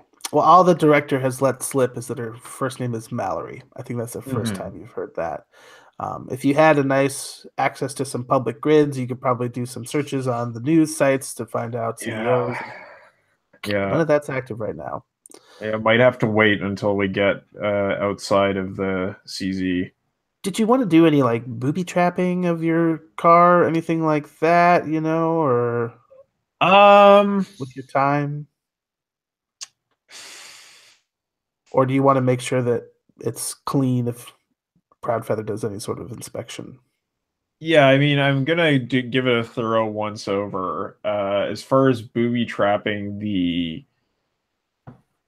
car, I don't know. It seems a little bit like overthinking the issue. I think I might you know, make use of the fact that I can jack into the vehicle to do some fancy maneuvers if it comes to that, but Like you could keep the doors locked, sort of thing, maybe. yeah, and more like, you know, drive in such a way she goes flying out the door or something like that, right? Like that kind of thing I could do. But if I booby trap the vehicle and then she sits in the wrong seat, then what do I do, right?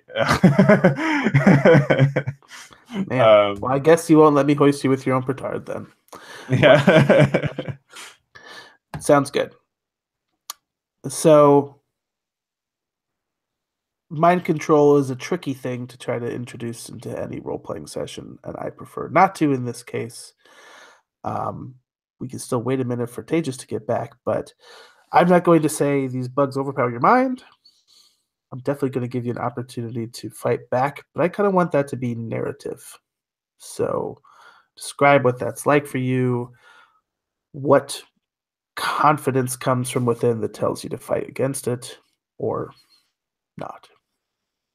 Well, I mean, Sharper's got kind of a picture of the world that resists the impulse to welcome the intruder. He understands what intruders mean. He's studied history. And he, you know, sure. Also, you know, it's one of those things where we come in peace. It's too late for that. And also, he understands that this is ramped up because these are flyers. And even if this is not about destiny, they have to be destroyed just because these are the first things that are capable of breaking the quarantine.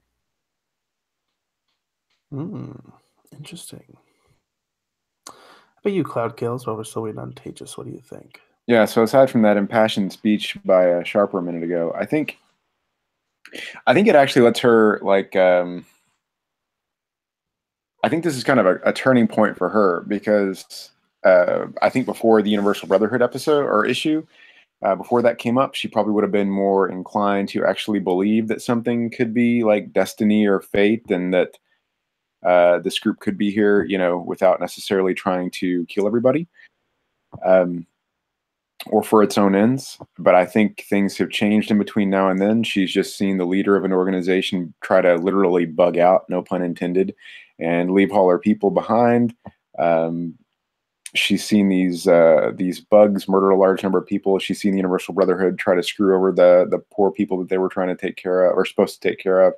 So I think she's I think she's gotten more cynical. Essentially, she plus hanging out with Sharper is going to make anyone cynical. So, so yeah, I just don't think she's as inclined to believe that anymore as she would have been a few weeks before. Just to cement these convictions, as you're standing a reasonable distance away, observing things, you see what looks like a bum crawl out of an alley, right? And he's sort of like walking towards this chain link fence like a zombie, right? And as he gets closer, something swoops out of the hive, comes down, grabs this dirty trench coat wearing hobo, sucks him into the hive, flies back up. You don't even hear a scream or anything like that. It's just... You know, Cloud Kills, I think you were right about one thing. This tower is about sending a message. Nice. Oh man, that's an XP moment for you. I'm just gonna say that right now. Nice. So I've one-liners got, always I mean, look the rifle has, you know, you can chamber 4 mini grenades. And since we no longer need to try to transmit anything, barring objection, I would like to lay waste to the tower's tip. The tippy top of the tower. Yeah, for sure. When you That's roll not for going that, to be making anything angry or anything like that. Is you know that what they a say? Close counts for horseshoes and hand grenades, and Yeah. is that generator at the bottom you said was running it? Is that a gas generator? If it can make a bigger explosion, yes. Then okay. So Cloud Kills has I would say a bit of plastique that she kind of carries all the time with her now. It's not a full block. You know, it's not what she used to blow up the Universal Brotherhood chapel, but I think she does have a bit in one of her cargo pants or pockets that she would be prepared to throw at the generator as Sharper is assaulting the tippy top. Now we have established that we want to time this in such a way that we're not drawing too much attention to the sub, right? So Are we still doing that? That's what I'm gonna. Are you hoping to? Do you want to wait for Ace to get back? you know that's a very good point. What's And I going on? think what we need to do here is use this as a distraction. So once we get the sub loaded, how long would it take to come back to this spot? Well, it's a mile away by foot, or Or it's probably within radio distance of the detonator that Cloud Kills has for those explosives. So if we were to combine the detonator and the grenades and wire them in place, then we could blow the top of the tower, and as everything responds to that, give that a minute, and then go the other direction. yeah, that'd be cool. So I'm happy to is go up the and is place the idea here that you're gonna create some kind of psychic chaos to draw off the crazy water bugs that are gonna try to eat us? Right. Cool. If that happens, I think it's good, but sure. So,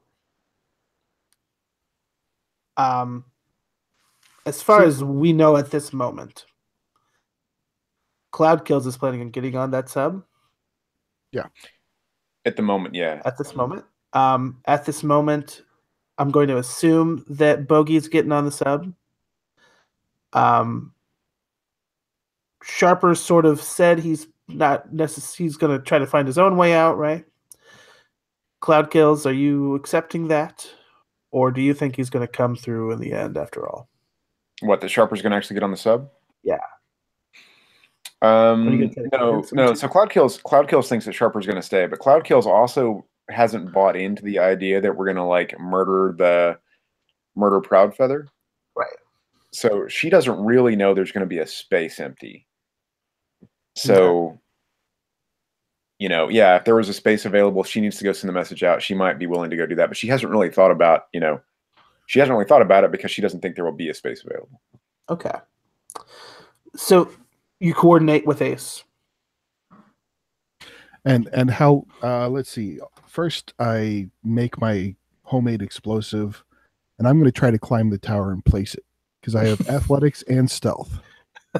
You want to climb onto the nest or beneath it? Fear is the mind killer. I can do this. It's a little death. Okay. I want to get as close as I can. Well, you have stealth, so technically you can't fail. But you could still create a complication for everyone. True. So we're timing this in such a way that you can place these bombs. And I'm going to send everybody else on the way back while I go do this. So they should be back by the time. I mean, I'll catch up, right? I'll say with your cyberlimbs, it'd be about a 20-minute jog, run, whatever, to go from the radio tower to the port. And Tejas, just to fill you in, Sharper and Cloud Kills have resolved to destroy this nest and communication tower. The phone call is going to have to be hand delivered now. So they're hoping it will create a bit of a psychic distraction. What can you offer in that plan, do you think, to help smooth things along? Well, it seems to me that by and large, they just need to be able to get in without, getting heads chewed off. And I feel like the best way to do that is make sure that the bugs aren't there. So maybe what I need to do is try and give some sort of distraction. I don't know that I necessarily want to throw rocks at the nest. Oh. Sorry about that. I have a better idea. I can do this myself. Why don't you two look after each other and get back to the sub as quick as you can? Basically, what I was planning on doing is not going fully astral, like leaving my body, but trying to appraise the place and see if they notice it. If a contingent of them leave, then it'll pull them out of Sharper's way. And then on top of that, depending on like the weird peacefulness thing that we were feeling, if it turns out that that is not like just a complete falsehood, they might approach us. And if they don't, at least we're giving Sharper access. I'd really rather we keep everything quiet, because anything that perks them up makes them perkier, if you know what I mean. Folgers. Okay. Let's make sure that nothing goes wrong back at the sub. There's no reason to go lone samurai here and sacrifice yourself. You're not planning to do anything stupid, are you? Not yet. This is child's play. I've actually been spending the last several weeks studying how to make spirits dead. So if they want to cross me, I'll still find my way back. I promise I'll say goodbye. All right. Well, if you're not back in 15 or 20 minutes, I'm sending Bogey back to risk his life. Tell you what, if I'm not back in 15 to 20 Right. minutes, send a drone to come looking for me. We're going to have you roll with quickness. Your stealth is going to come into play. This is to see if you can kind of get in there undetected and leave these. And really just to see if there's a complication from this, because I think you're stealthy enough that failure is not part of the equation. I'm really happy that the dice have decided to give me an 8. Okay, complication. It's a nice change of pace. But with your stealth skill, that brings you up to practically a full success. Maybe not as good as somebody else's 10, but it's something.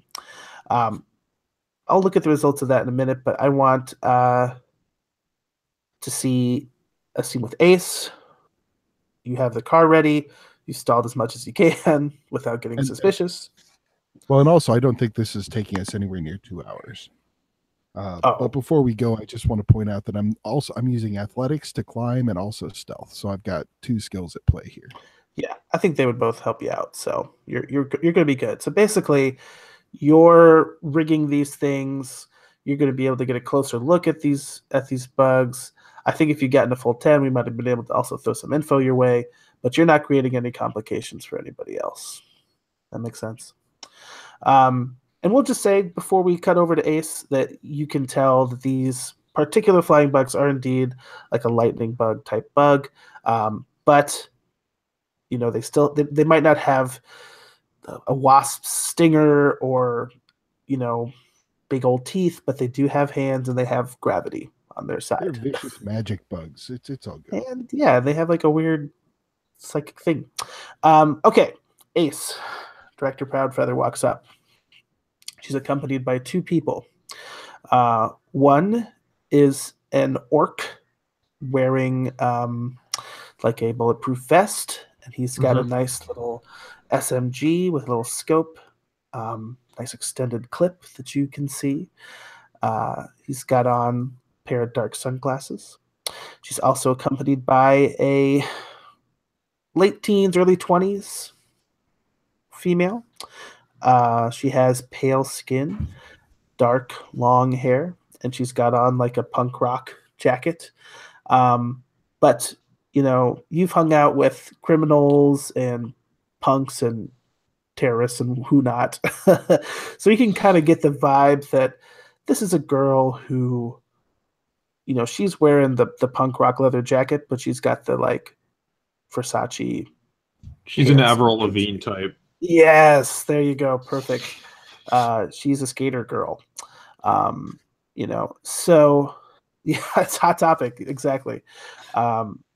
So you might have the idea that she was doing a little bit of slumming it in the sprawl and got caught up in some bug-related issues. But she's not the 6 to 8 year old that some people might have been anticipating. This child is she's a young woman. You can tell that she has like black zip ties on her hands. Nothing too like obvious. I guess Proudfeather wanted her to kind of be able to walk her through through Haven without looking too suspicious. But yeah, the 3 of them are there and they're saying, "Okay, are you ready, Ace? I've brought along the package and a little security measure here. I trust you, but I have to say I didn't like the tone that a couple of your friends took. You seem like a professional, though." Absolutely. I understand. So consider him to be a security measure for yourself as well. Case we try to do anything untoward. Of course. And you're traveling, right? You've got your route planned out. The orcs kind of sweeping landscape. Proudfeather asks, "So, this mini sub you found, what model is it? How many do you anticipate it'll hold?" And I say, it's your standard kind of tourist mini sub. It's definitely not the sleekest model, but it'll hold a fair number of people. Fair number, huh? Is that your ballpark? It's not economical to run a tour if you can't get enough people on the boat. That's true. Well, I'll be straight with you, Ace. You seem like a straight shooter. For a smuggler, that is. How many people do you expect will be on this sub? There's 4 of us. There's 3 waiting for us, right? Yeah, well, do you have any suspicions? Do you think that they're planning to backstab you? I know you shadowrunners. No, it's a larcenous lot. It's more that some of them feel a sense of duty about staying here in town. I can't say I really understand, but look, they're solid operatives. They know what they're doing. they'll get the job done. It's what they do afterwards, whether they come with us, that's up to them. I spent 20 years on the Force. Only the first 2 were spent trying to save the world. Man. Yeah, well, I've had enough experience with your organization down in Seattle to understand how it is. I like your worldview, Ace. You're a practical man. Glad I sought you out. Once we get out of here, you won't have to live as a criminal anymore. Unless you have a gambling problem. No. I'm all business. Don't worry, Director. Good. Okay. So, with your skills and the plot, the trail is pretty much still clear from the route you took. Mm-hmm. You will be able to get to the port. So, the critical moment has come. Cloud kills and Bogey are in place. Sharper, you got a hand on the detonator. Time is coming to execute. What do we do here? Have I already made it back after placing it? I think that'd be appropriate. Right? Seems fair. Cool. Well, that's good, because I was wondering how we were going to handle that. So that sounds good. We'll just keep an eye out. Yeah, with the SUV traveling through these conditions, it reminds me of the Batmobile sneaking around in the police chase in the second Christopher Nolan Batman movie. Totally. Between the spotlights and over the rooftops, and yeah, you need one of those. Well, we'll look at upgrading once we get some money here. Yeah. This is out of character, but was Sharper gonna like prepare in any way to ice Proudfeather once they get there? I mean, I would like to know is he that. gonna like lay an ambush or anything? You know, I'm going to talk to him.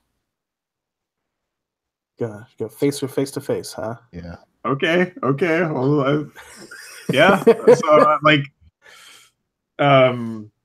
yeah, I think that Ace is just gonna roll with it and try to take the advantages he can see when he sees them. If that's how it's gonna go. So the 3 of you are just going to be standing in position in front of the sub. What are we? Well, the sub is in a concrete dock down below the restaurant, right? Yeah. So we'll be waiting for them, with some concealment and cover up on the street above. So when the headlights pull up, mostly I was gonna ask. I'm sorry. I was just gonna ask the 2 of them, so I know their minds. Is their intent to stay? Because I'm not going to sit there and try to convince them. I think this would be if their minds are made up.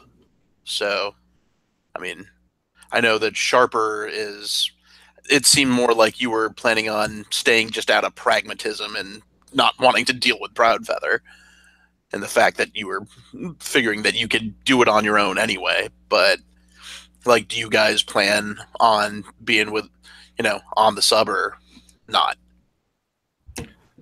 Sharper does not plan to go. And if there was like a mass explosion and half of us died and there was an empty seat, that doesn't mean he wouldn't take it. But yeah, he's not going to take a seat from anybody else. And how about you, Cloud Kills? Because you know what?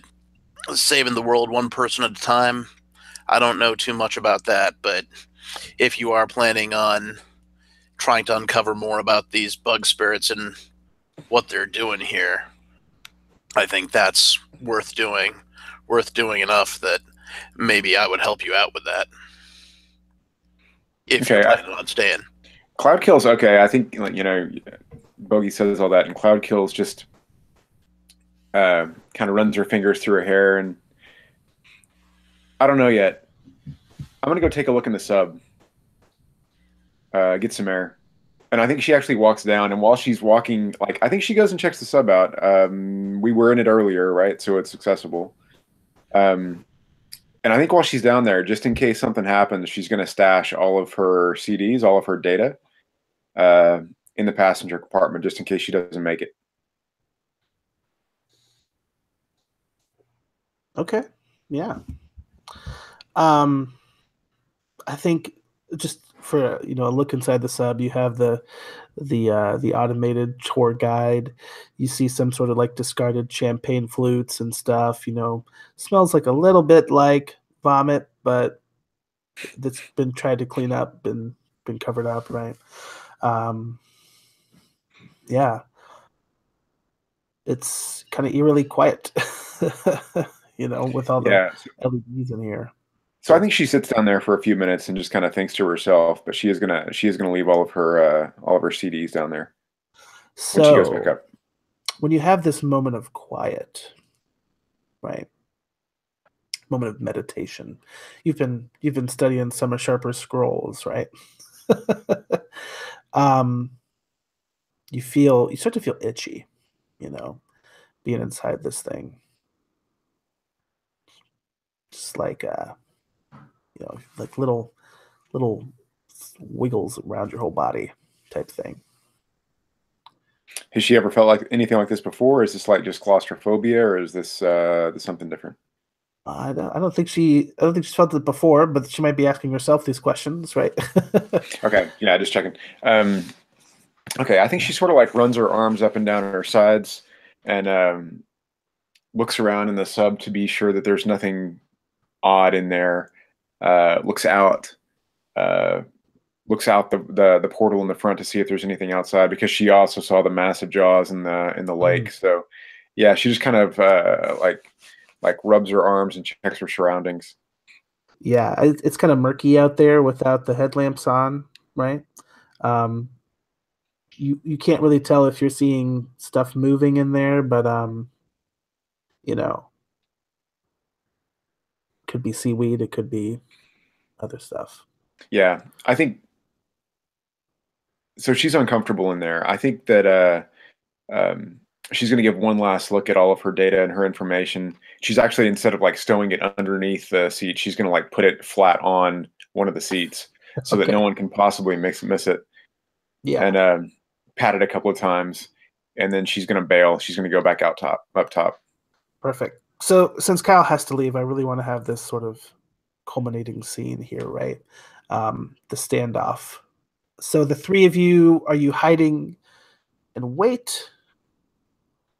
Or are you? Well, we're just keeping out of sight in case there are bugs or patrols or anything. I mean, as soon as we know that he's coming in range, we'll step out. We're not hiding from our own people. Right. The headlights pull up. I'll kind of call ahead on the comms, just saying like we're pulling up. Okay. Proudfeather gets out along with her bodyguard.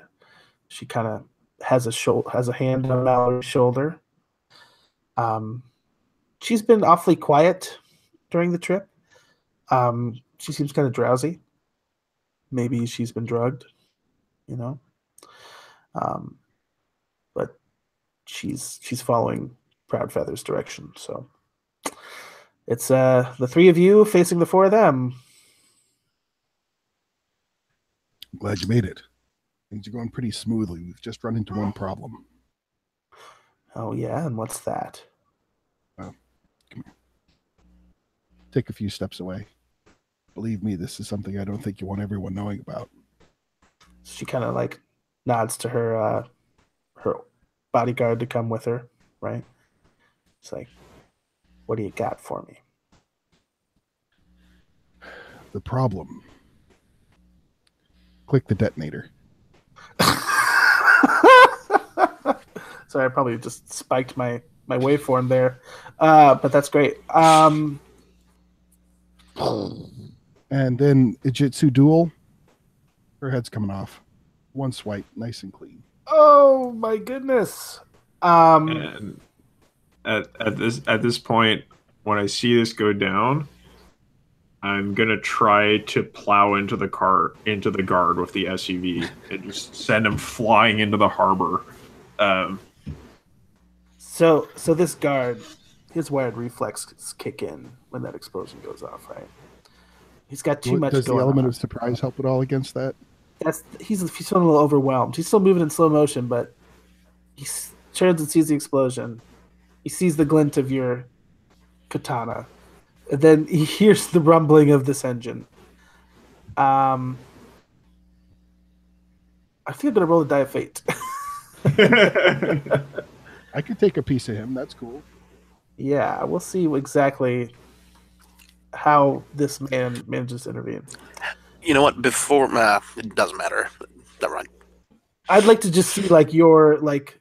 I don't think the two of you, Cloud Kills and Bogey, have any time to react in this very Right, exactly. singular moment. But I'd like to see like what your basic microsecond reaction is. Like, this is just jaws dropping, eyes going wide. I think Cloud Kills knew, this was coming at a distracting moment, so I think she's aware enough to just hit the deck. Like, she just goes down on all fours instantly. Well, you all are very lucky because I rolled a 6, which means best possible result for you. So, well, can I interject something that might cause that to happen? As Sharper's sword is coming out, and the orc is obviously very fast. Tejas can't remember the name of it, but there is an orc language that is more of an invented language they came up with in the modern day, right? I'm figuring that between contacts and being on the street, he knows bits and pieces of it, and so he just looks at the orc and his hand sort of clicks open, but he gestures and says, "It's not worth it, chummer. She's a pile of dreck." you get out it's not worth it. And then the katana comes out. You're gonna slice off Director Proudfeather's very head without hesitation. Ace. Yep. You're gonna plow right into this guy. Yep. Send That's him the plan. I'm still jacked into the SUV, and I'm just gonna basically bull rush this guy. I imagine it feels like headbutting him. Yeah, exactly. Mallory is just what's happening, right? You see as the body goes into the harbor, into the water, there's a splash and the kerplunk. But then there's this roiling, bubbling. Then it goes quiet. So there are currently 5 of you standing in attendance. Not a lap-sized human among you, unless we count perhaps Bogey. But as much as he was willing to have a child on his lap, I don't know how much he'd be willing to put on someone else's lap. What's this final discussion we have here? Yeah, so I think I just push open the door of the SUV and step out and turn to sorry, what was her name? The Mallory. Mallory, yeah. Just turn to Mallory, grab her by the arm and just say, "Come on, princess, we're going." And start walking down towards the sub, and I figured the rest of them have got themselves sorted out, right? Because you got to do the pre-flight, right? Yeah, exactly. Turn to Bogey. Bogey, would you mind checking this over and making sure any valuables or information is retrieved?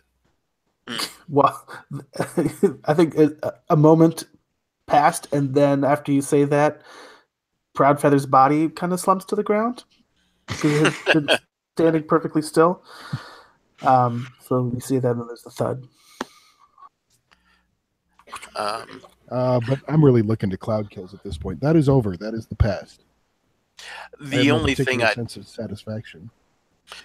Oh, I was just going to say, the only thing, had she slipped those cuffs? Were those, do we even know that happened? Was that just to get her out of Haven?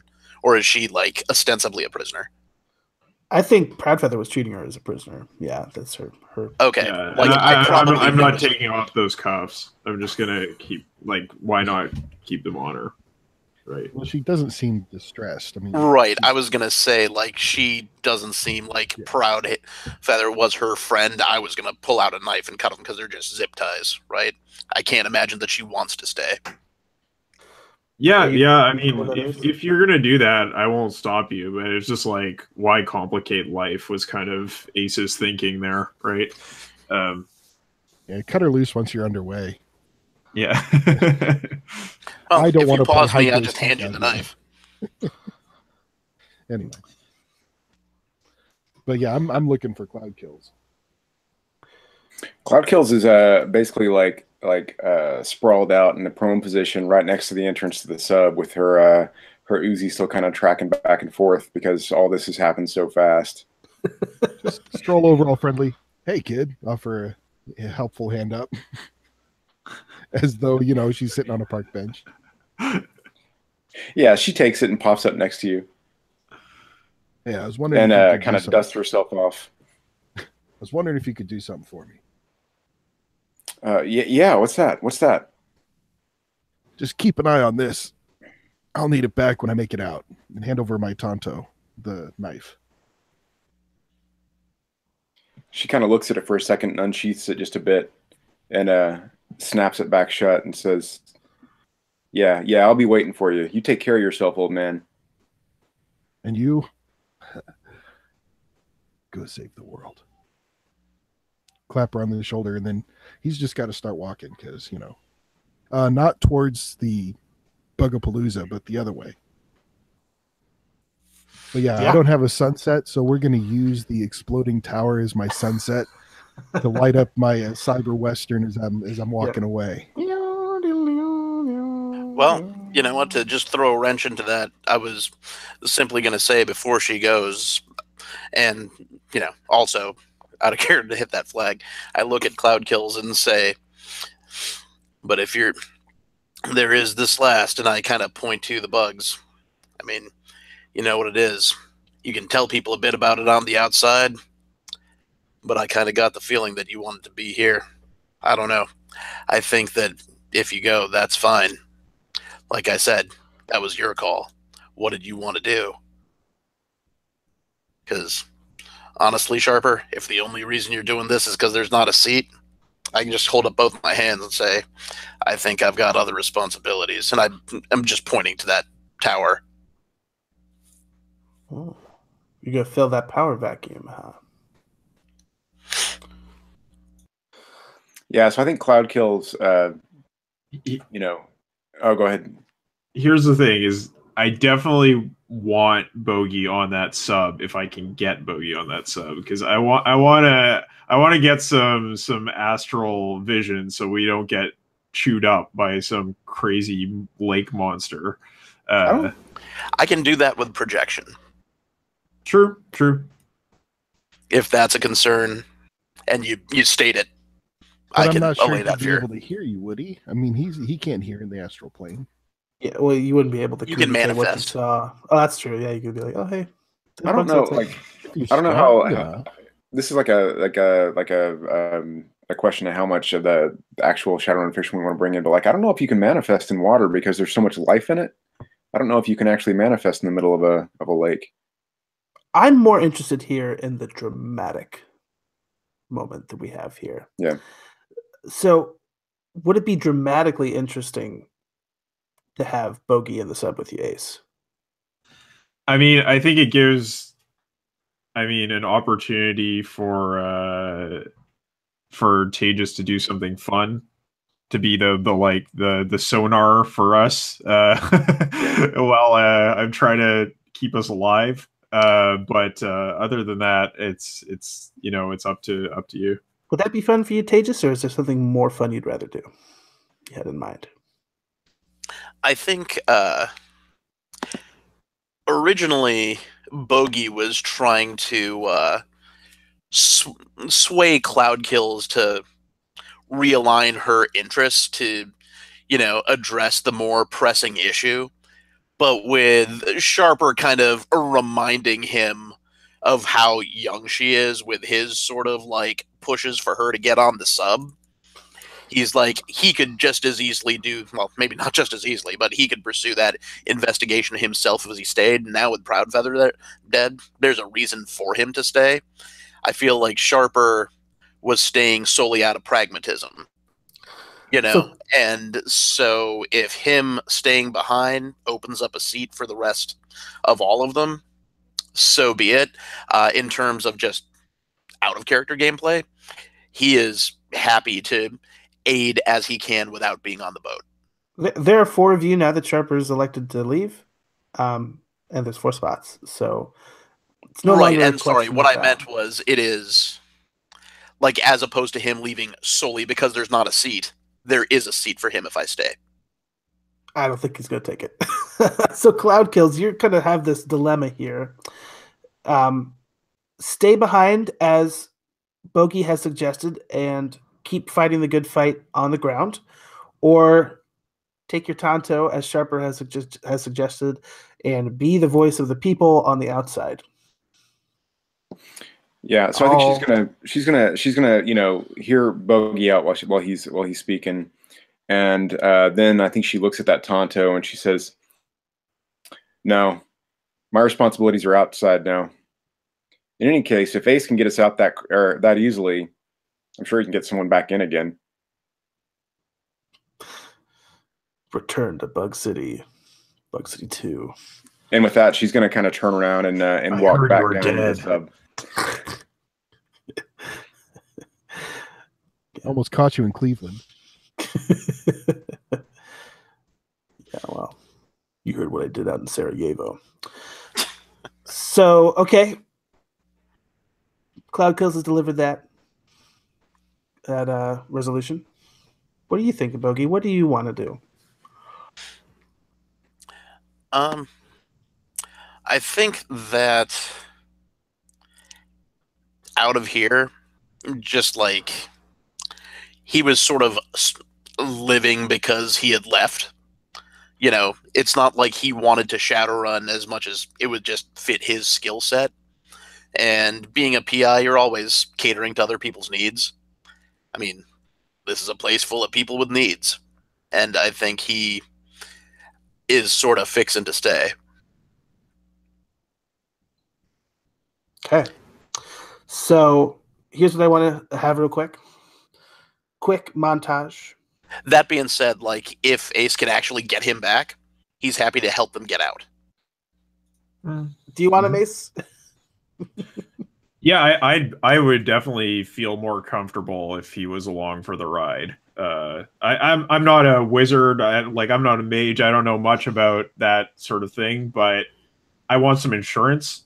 That's kind of my interest here. So I'd probably after doing the sort of pre-departure checks and warming up the engines, I'd probably just come out and say, look, Bogey, there's things out there that I think are probably going to consider us to be a pretty tasty snack. And I'd appreciate having some eyes out in the deep. You going to come along? I mean, I'm not going to turn my back on you guys.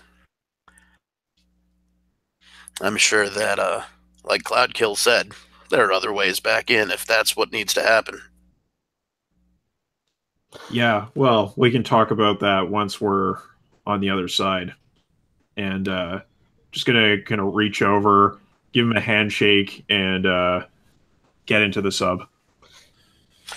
Fictionally speaking, we have arranged this so that happens.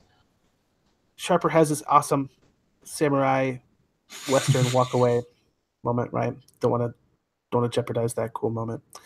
Gonna have a quick montage with the 4 of you on the sub now. Sharper's walking away. You are a fish, so to speak, here, Ace. Yeah. As you're traveling through. A very slow fish. You're a slow fish. And you know what's starting to jostle the boat as you get closer to that graveyard? Mosquito larvae, which Now you see look more like freaky mermen and mermaids, who are all like attacking the boat. Wizard can sort of manifest and maybe kick some butt, get him out of there. Cloud kills, you're compiling and editing your footage. Mallory's taking a snooze with half a bottle of champagne, right? I want to cut to epilogues because those to me are more interesting. And I know we have people who are late or have to go. So my favorite part of Fiasco is when at the end you roll the die and then you kind of determine from that what your epilogue was. So if each of you would roll 1d6 and use that as a way to sort of color your epilogue, I think that'd be really cool. I'm going to start with Ace because I know you have a time crunch. Roll a d6. Tell us what happens to Ace.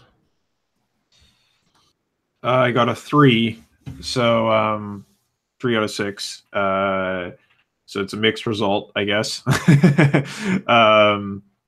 And I think what happens to Ace is like, he probably gets everybody to Green Bay. You'll get off the vehicle, and it's probably caught up in the negotiations about delivering the hostage. Maybe get some money, and a lot of money. Yeah, a lot of money, and he's probably in a bit of a spot because his family in town are gone, in Chicago, and he starts to try to make some inroads back into Seattle, try to figure out why people wanted him dead, and makes his way down there and basically ends up buying his way back into the organization, the LASA, and unfortunately he rises through the ranks a little bit in the LASA, but one of the agents of the princes from the tier come and take him out, and he's assassinated. So yeah. Geez, if a 3 means you're assassinated, good luck everybody else. Well, he got what he wanted. He got back into the organization. He got back home. He figured out what was going on. But unfortunately, sometimes you get what you want, and it's a little bit rough, right? That's interesting. You had enough money to retire to safety, but used it to get back into the life. Yeah, I was just kind of thinking about like all of those overseas Irish people who gave tons of money to the IRA. It's like you get pulled back in, right? It's yeah. So I think that the fight against the princes was still just like something that had been like the meaning for his whole life, and he couldn't really get away from it. He still wanted to be running those jobs and assisting with that. There's something about being jacked in, isn't there? Right, exactly. Yeah. Anybody else ready with an epilogue for us?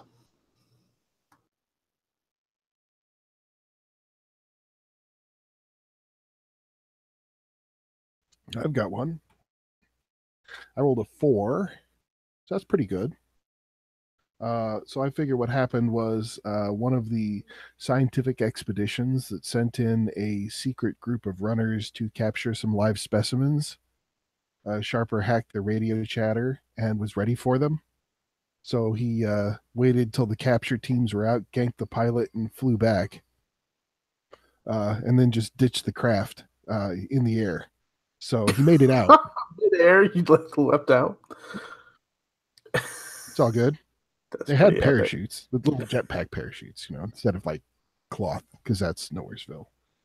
Yeah. So I'm going to assume that he managed to get in on some of the money, if not, all of what everybody else got. But he had some money set aside, enough to get surgery, so he swaps out one of his special abilities from the bug killing armor piercing to getting cyber limbs. So he basically repairs the nervous system and the damage that was done, so he's not constantly rickety anymore. And then his priority would be to find cloud kills. Cloud kills, how easy are you to find? So I don't know. I'd almost leave that open ended because I think cloud kills. I got a 3, by the way. So you got Ace assassinated. I imagine so I think wanted by the law. Got what you wanted, though. So I think Cloud Kills is able to, obviously broadcast all that information. She makes use of. I don't think she even works with Illuminate the Illuminati. I think she's able to go mainstream with a lot of the information and actually put it out through the ShadowNet and whatnot. And obviously that draws a phenomenal amount of negative attention to her.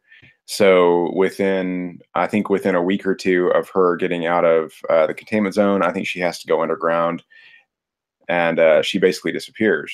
And at that point, there are sporadic broadcasts from Illuminate the Illuminati that have her tagline on them. It seems like she is looking at which AAA corporation is attempting to actually smuggle bugs out and where those might be going and what might be happening with them once they're out. But yeah, for the most part, she just disappears off the grid. So I think it'd be kind of cool to say that, basically end on a note that Sharper kind of disappears off into the sunset and we never hear if they actually find each other again or not. Yeah. Oh, the curtain is revealed. How about Bogey? He definitely, I think he just got a little too caught up in his own sort of uncovering of what had happened. And so he stays behind, not really so much because Haven itself has a power vacuum as much as this to him is where the mystery is. He doesn't understand these bugs or why they're here. He just has this idea that it seems like the bugs have a shaman. That means that there's a person at some point that can be talked to. And he sort of goes back to Haven just in terms of, having a place to be while he is there. And I have a feeling that he has this intention of like tracking down the bugs and instead gets sort of like pulled into this sort of like political thing that he doesn't want anything to do with. There's people in Haven who need things. There's the push and pull of Catherine and that orc warlord, and it all is ultimately sort of a distraction to him. So he is sitting here trying to, help other people. And what I kind of see is him slowly starting to see Proudfeather's point of view and leaving these people behind to do what he wanted to pursue in the first place. Interesting. And it sort of like maybe ends with him like closing a door after several people have said, hey, we need this, we need that, we need the other. And he's looking at maybe not paperwork, but data files and like requests and things. And then he just sort of looks up and there's a door on the other side of the room that he could just walk out of. And his scene sort of, wipes to finish when his eyes sort of lock on it and then sort of shifts to the doorknob. Yeah. Very cool. So the final question I have. 5 years have passed. All of this stuff went down. What do people think really happened in Chicago? Do they see the footage that the Cloud Kills compiled? Is that what most people believe is true? Or do they think elsewise? Corps were experimenting with bioweapons. The lab breached. The rest of it's spin. Yeah. Cloud Kills, unless you stand up out of hiding, I think that might be what happens to your story. I think even if I mean, so I think I think it would be cool if 5 years later, if any of the characters were still alive, I think it would be cool not necessarily to see Cloud kills, but Sharper has his Tonto back. At some point, Yeah. they came together again.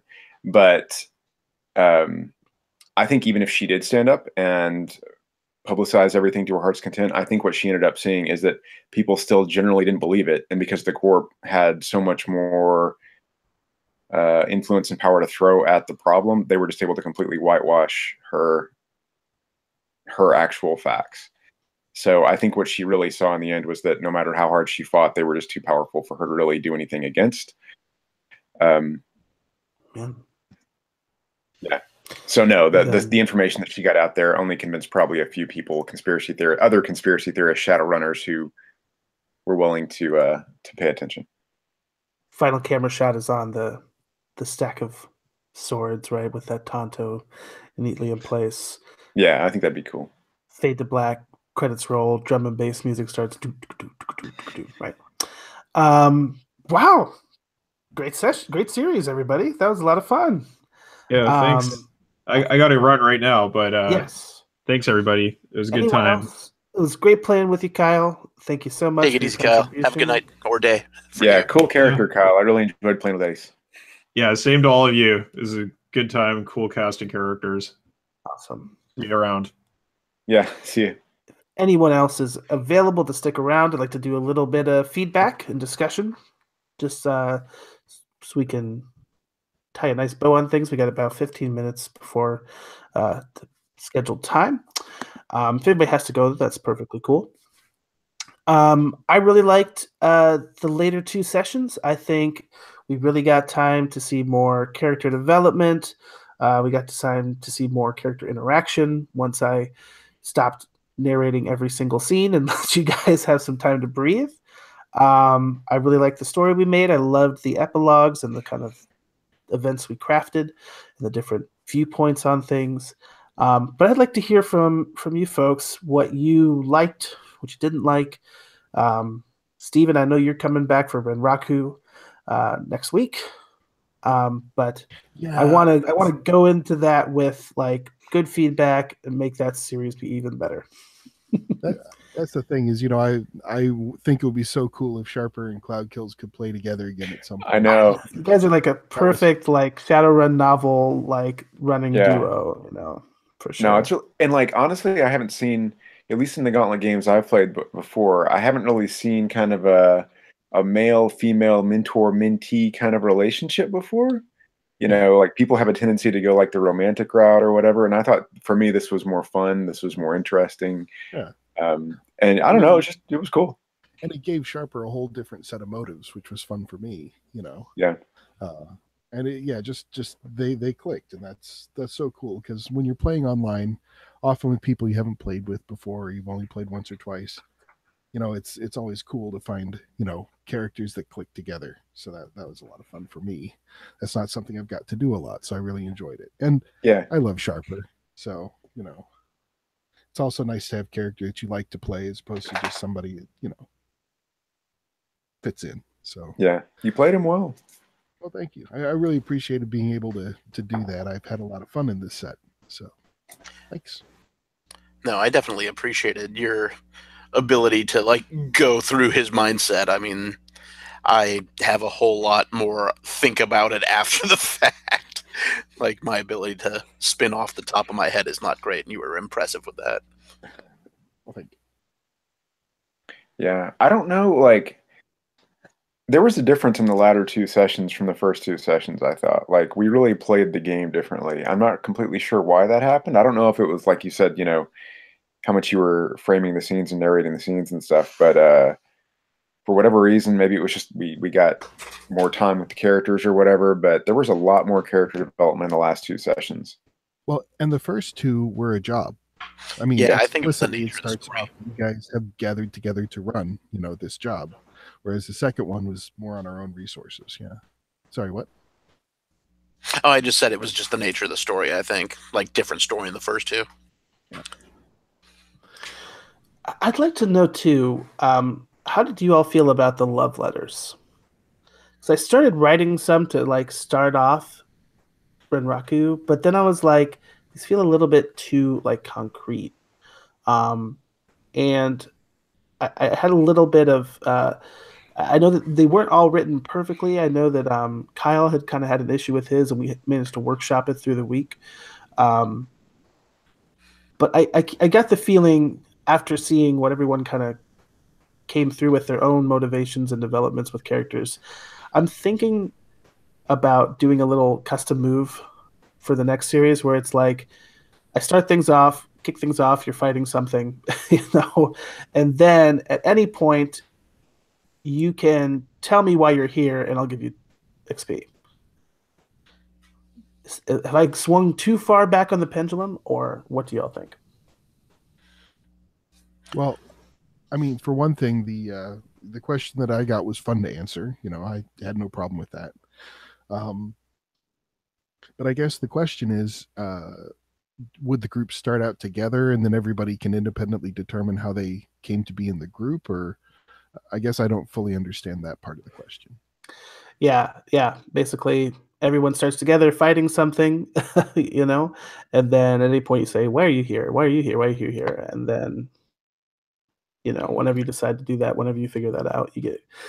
I don't want things to be too loose, as we talked about at the beginning of session 2, where we didn't want anyone feeling like kind of mired in things, but I also don't want to necessarily hand everyone their motivation if they can come up with something more interesting. Does that make sense? So that's the tightrope I'm trying to walk here. You might even, I don't know, like this just occurred to me, but you might even think about doing something with bonds, because I know those aren't written in. But in terms of like bringing everyone together right away and giving everyone like a concrete reason to actually be there, like that might help some. Because like I know I don't want to speak for another character. I don't want to be like, oh, even with me and Ace, I don't want to be like, oh, we were on a job together or you smuggled me out. That makes me uncomfortable to do that. So, in terms of getting motivations, just to yeah, like that. at least be like, okay, everyone gets these bonds. You make these with all the other players, and that way you can attach to everyone else and have something to kind of work with from go. Because 4 sessions is just not a lot. I mean, that goes quick. And another possibility is a lot of times organizations are so useful because you could be like, okay, you guys are all here because you work for a group. Yeah. And then you could say, how did you come to join that group, or what does that group mean to you? And that way everybody's in the group. That's not in question, but how they came to be there is the room that you have some flexibility with and interprets what it means to them. Yeah, because I have had great success in the past with people being members of something, because that's a low level of buy-in for the player to say, okay, my character could be a member of something. I know that when I'm making them. But then you have some room to customize, maybe based on what you find out as you play. So, I mean, that's a possibility, a middle ground. I had been thinking a little bit about masks. Their sort of session 1 thing that they do is like you talk about kind of like your backstory, like how other people were present in that. Almost like, hey, what's the last mission you were on? Yeah. And what kind of happened there to start things off. Like the traditional way that you generate aspects in Fate, like you're in somebody else's story thing. Is that what you mean? Yeah, kind of something like that. The only thing I would say is that so for this, even though like I have it in the basement, same thing with Renraku. I've never gotten around to reading it just because it was never something I got around to running back when I played a lot of Shadowrun, and so part of the reason I wanted to join this session was just to find out what happened. And although I really liked our story, I don't know what the point of the game was from, the Bug City, like as an adventure kind of point of view. And I'm not sure if we like completely dodged the story that was inside of it, or if we just sort of interacted with like the premise. I liked our story, so I'm not particularly concerned about that. But I mean, I just don't know if we hit that. And to take that to Renraku, then I think how you want them to buy in kind of depends on what story you want them to get out of the Renraku experience. Like, to go with Andrew's idea, maybe they're not even runners in the first place. Maybe they're all, Renraku. What is it? The Red Guard? Is that Renraku's thing? Is the Red Guard? And then you could be like, how did you end up at Renraku? What was your life before the Red Guard? Yeah, that was something I definitely thought about too. You could even do it like a funnel thing where it's like you're like a wage slave, and but How many make it? right. But yeah, I still want people to have that authentic Shadowrun experience. So I think it's been runners, but I think it worked. I think it just took us a little bit longer to kind of gel and figure out our relationships because there wasn't a natural link, aside from the fact that the Johnson called all of us together, which is kind of the D&D equivalent of meeting in the tavern, I guess. Right. Which I tried to like have that kind of be in the past too, but yeah, that I could see that. To like sort of jump off that point though, you talked about bonds. In this series, we used flags, which is sort of the gauntlet. Love child is not the right term. They like flags over bonds. Part of that's because of the open table. Somebody has to leave. You don't have to write new bonds every time a new person comes in. We are fortunate to have a consistent cast for Renraku as of now, but life happens, of course. What did you all think of the flags mechanic in World of Shadows / World of Dungeons?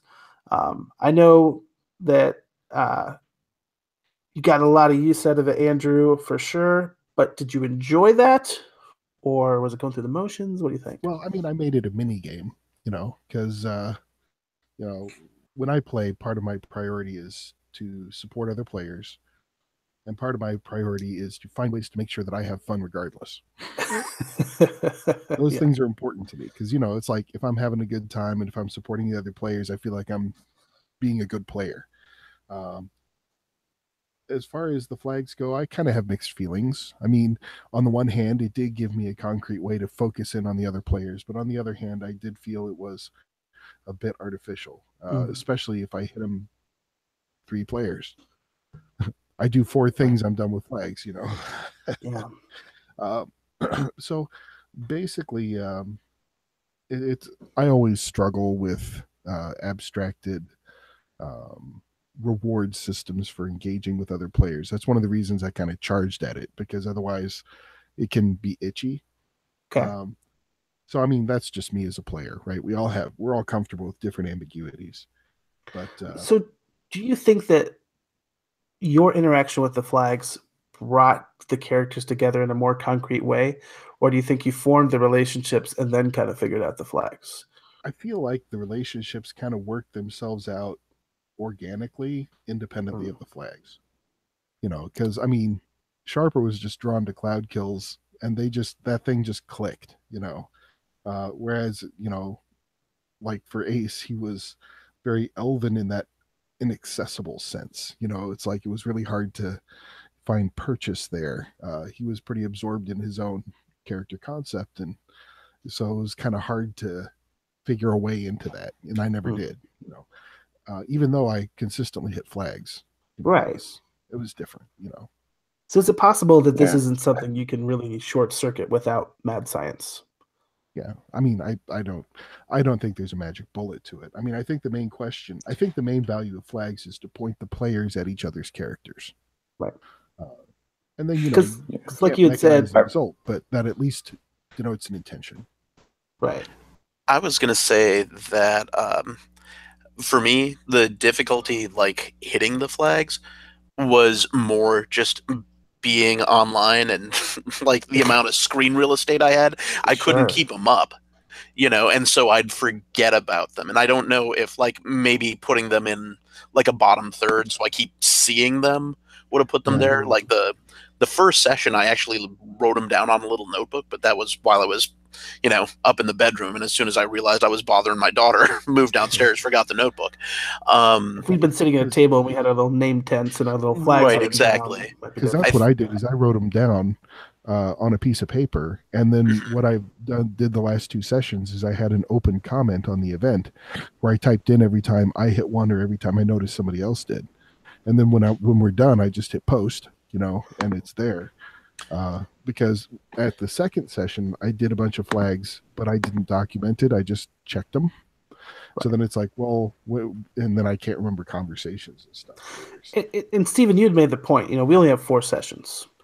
And I really personally enjoyed our latter 2 sessions more. I mean, the first 2 were fun, but I liked that interaction more. And if I could find a way to get our players together quicker, get to that sort of play in less time, that would be ideal for me. But I don't want that to necessarily have to cause people to feel like out of the game, like if you're distracted, you have to, go to this other tab and read this thing, or you got to take this, it's a mini game, if it's taking you out of that interactive zone, that's not necessarily something I want to, burden people with.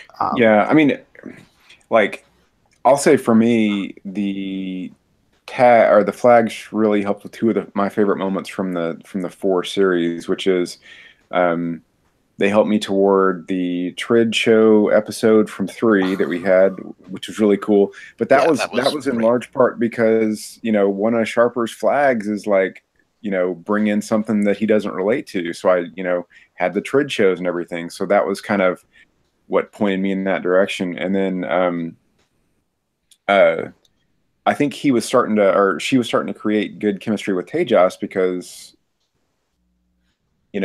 Bogey had that.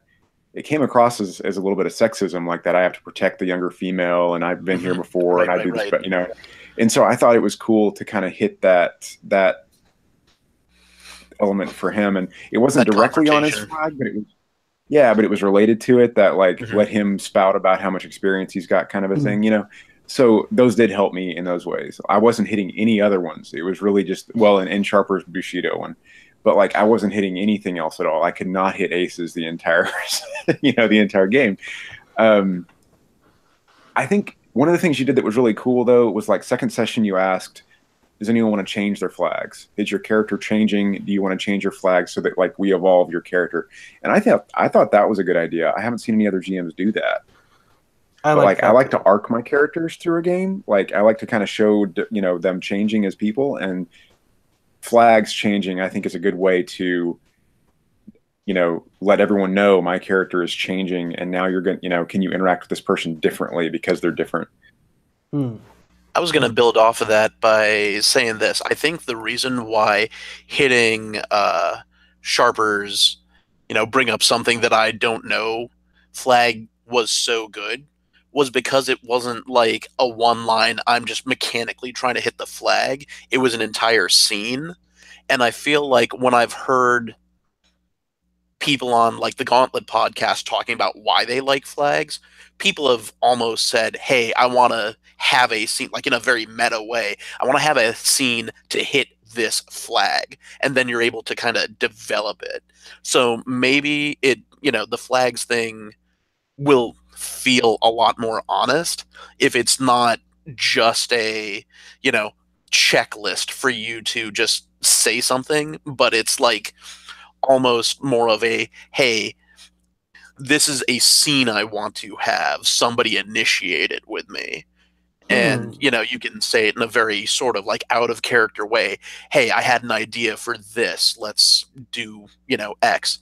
And then I really like that observation about that Steven said about changing it. I was gonna say maybe the flags thing, maybe it's not something you do right away. You say, hey, let's leave the flags blank. You play for that first hour or so, and then when you take your first bio break, you say, okay, guys, so now that we've kind of know each other a little bit, what's something you want to see happen?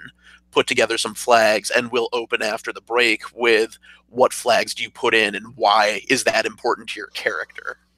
Okay. I like that. I kind of like that. And I like, maybe even after the bio break, okay, what are your flags? And now let's maybe plan out some short scenes with those flags. Right. Like you were more saying. Intentional about it.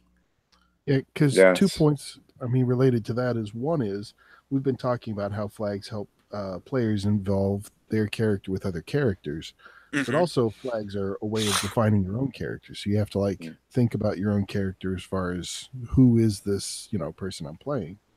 So that's part of it too. And another thing is, I think that's especially useful if you're going to have montage scenes. If you're going to have downtime, that's where a lot of that would emerge more than over the course of, something like a Shadowrun. Because, I mean, we really didn't see flags take on more substance until we're at loose ends at Haven. And that's where there was the opportunity to say, well, okay, given your druthers, what are you off to do? And that's where it's helpful to have that traction, I think. So we need to make sure that we get everyone to a resistance cell at some point so they can have that. I mean, it's one of those things where you now know you've run mission-oriented Shadowrun and you've run more free form and you enjoyed the free form more. So that's something that you know now. Yeah. I mean, I don't know. I think, for Renraku and everything, a lot might come down to pacing. Like, I don't think it was a bad thing that we started off with some action to get everyone in the mindset of this is how a Shadowrun goes and this is what you're doing. Like, I don't think Haven would have worked well if we would have started off freeform. I think we would have struggled to figure out how cohesion worked and all that kind of stuff. So, maybe throw in a little milk run for the first session, like one session milk run, and then do more freeform for the rest of it or something.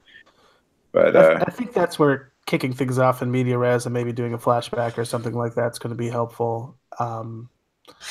Just to not have the one session milk run turn into the 2.5 session milk run we had at the beginning of this one. We are coming up to time, and I want to make sure I respect everybody else's time. Any final thoughts or feedback you want to share? I really appreciated that flags discussion. That's going to give me a lot of ways to fine tune next series. Anything people would like to see more of, or would hope to avoid, I guess. I just want to thank you for running because I got to play, which I like. You're very welcome. And Stephen, I really enjoyed our characters having that friendship. That was a lot of fun. So. I really appreciated the opportunity to play, and I hope I get to play Sharper again someday. Yeah, and I'll piggyback on that too. If I could, I would be really happy if I could play with all you guys again. If we could run things, a couple years down the line from this, and just kind of advance the storyline and see where everyone's at, and what everyone's doing. I think that'd be really cool. We'd have to bring a couple of them back to life, but well, I think Kyle did a great job, and maybe he'll watch this, but I think Kyle did a great job of portraying Ace. He made Ace a somewhat unlovable character, I think, toward the end. He was very cold, but that was totally a cool character to have in the game, so I think he portrayed it well. Yep. He got what he deserved in the end, but he portrayed it really well, and he was a good addition. But yeah, I think Michael, you did a great job running, especially for someone without a huge background in Shadowrun. It must have been a little intimidating to play a system that's got this much back history, especially with other people that have probably read more than you have of that. Yeah. And I think you handled that really, really well. Like, in all honesty, I think you did a good job of making it about the story and not about all the gear and about all the rules and the meta plot and all that. So you made it a lot of fun. To be completely transparent, I signed up for the events and said, I'm going to run these things without having read the books. I mean, I've read I read some of the novels in the past, so I kind of knew some of the background.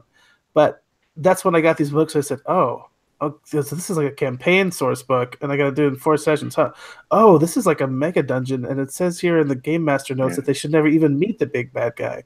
Okay, well, but no, it's been a lot of fun, and I think that everyone. I really appreciated everyone's sort of background with Shadowrun coming through and coloring your descriptions and things like that. So thank you all for your expertise, for sure. The only other thing I was going to add, since you had asked about the love letters, was that I think this might have just been specific to mine, but like what it did for me is kind of like give give Bogey a motivation to make his epilogue go the way it did, but it didn't have a ton of bearing on the game. True. You know what I mean? So, like, if you had that thought to kind of start with love letters, you might want to, like, look at the options that you're giving everybody based on their success levels to have Be more some sort of lenient. ideas of, like, how to pull that into the game. Okay. Yeah. Because that was just sort of like a little bit too meta out of the. You didn't have a lot of Yeah. actionable information to Right. draw from that. Fair enough. Very cool. Okay. Awesome. Well, thank you all so much. And once again, thank you for joining me on this tour through Bug City, Chicago. I recommend you go sometime now while it's still good, while they still have really great food and cool culture, because approximately 35 years from now, it will be a hellhole, as the I Ching has predicted. So I'll be signing off here, and this brings Bug City to a close.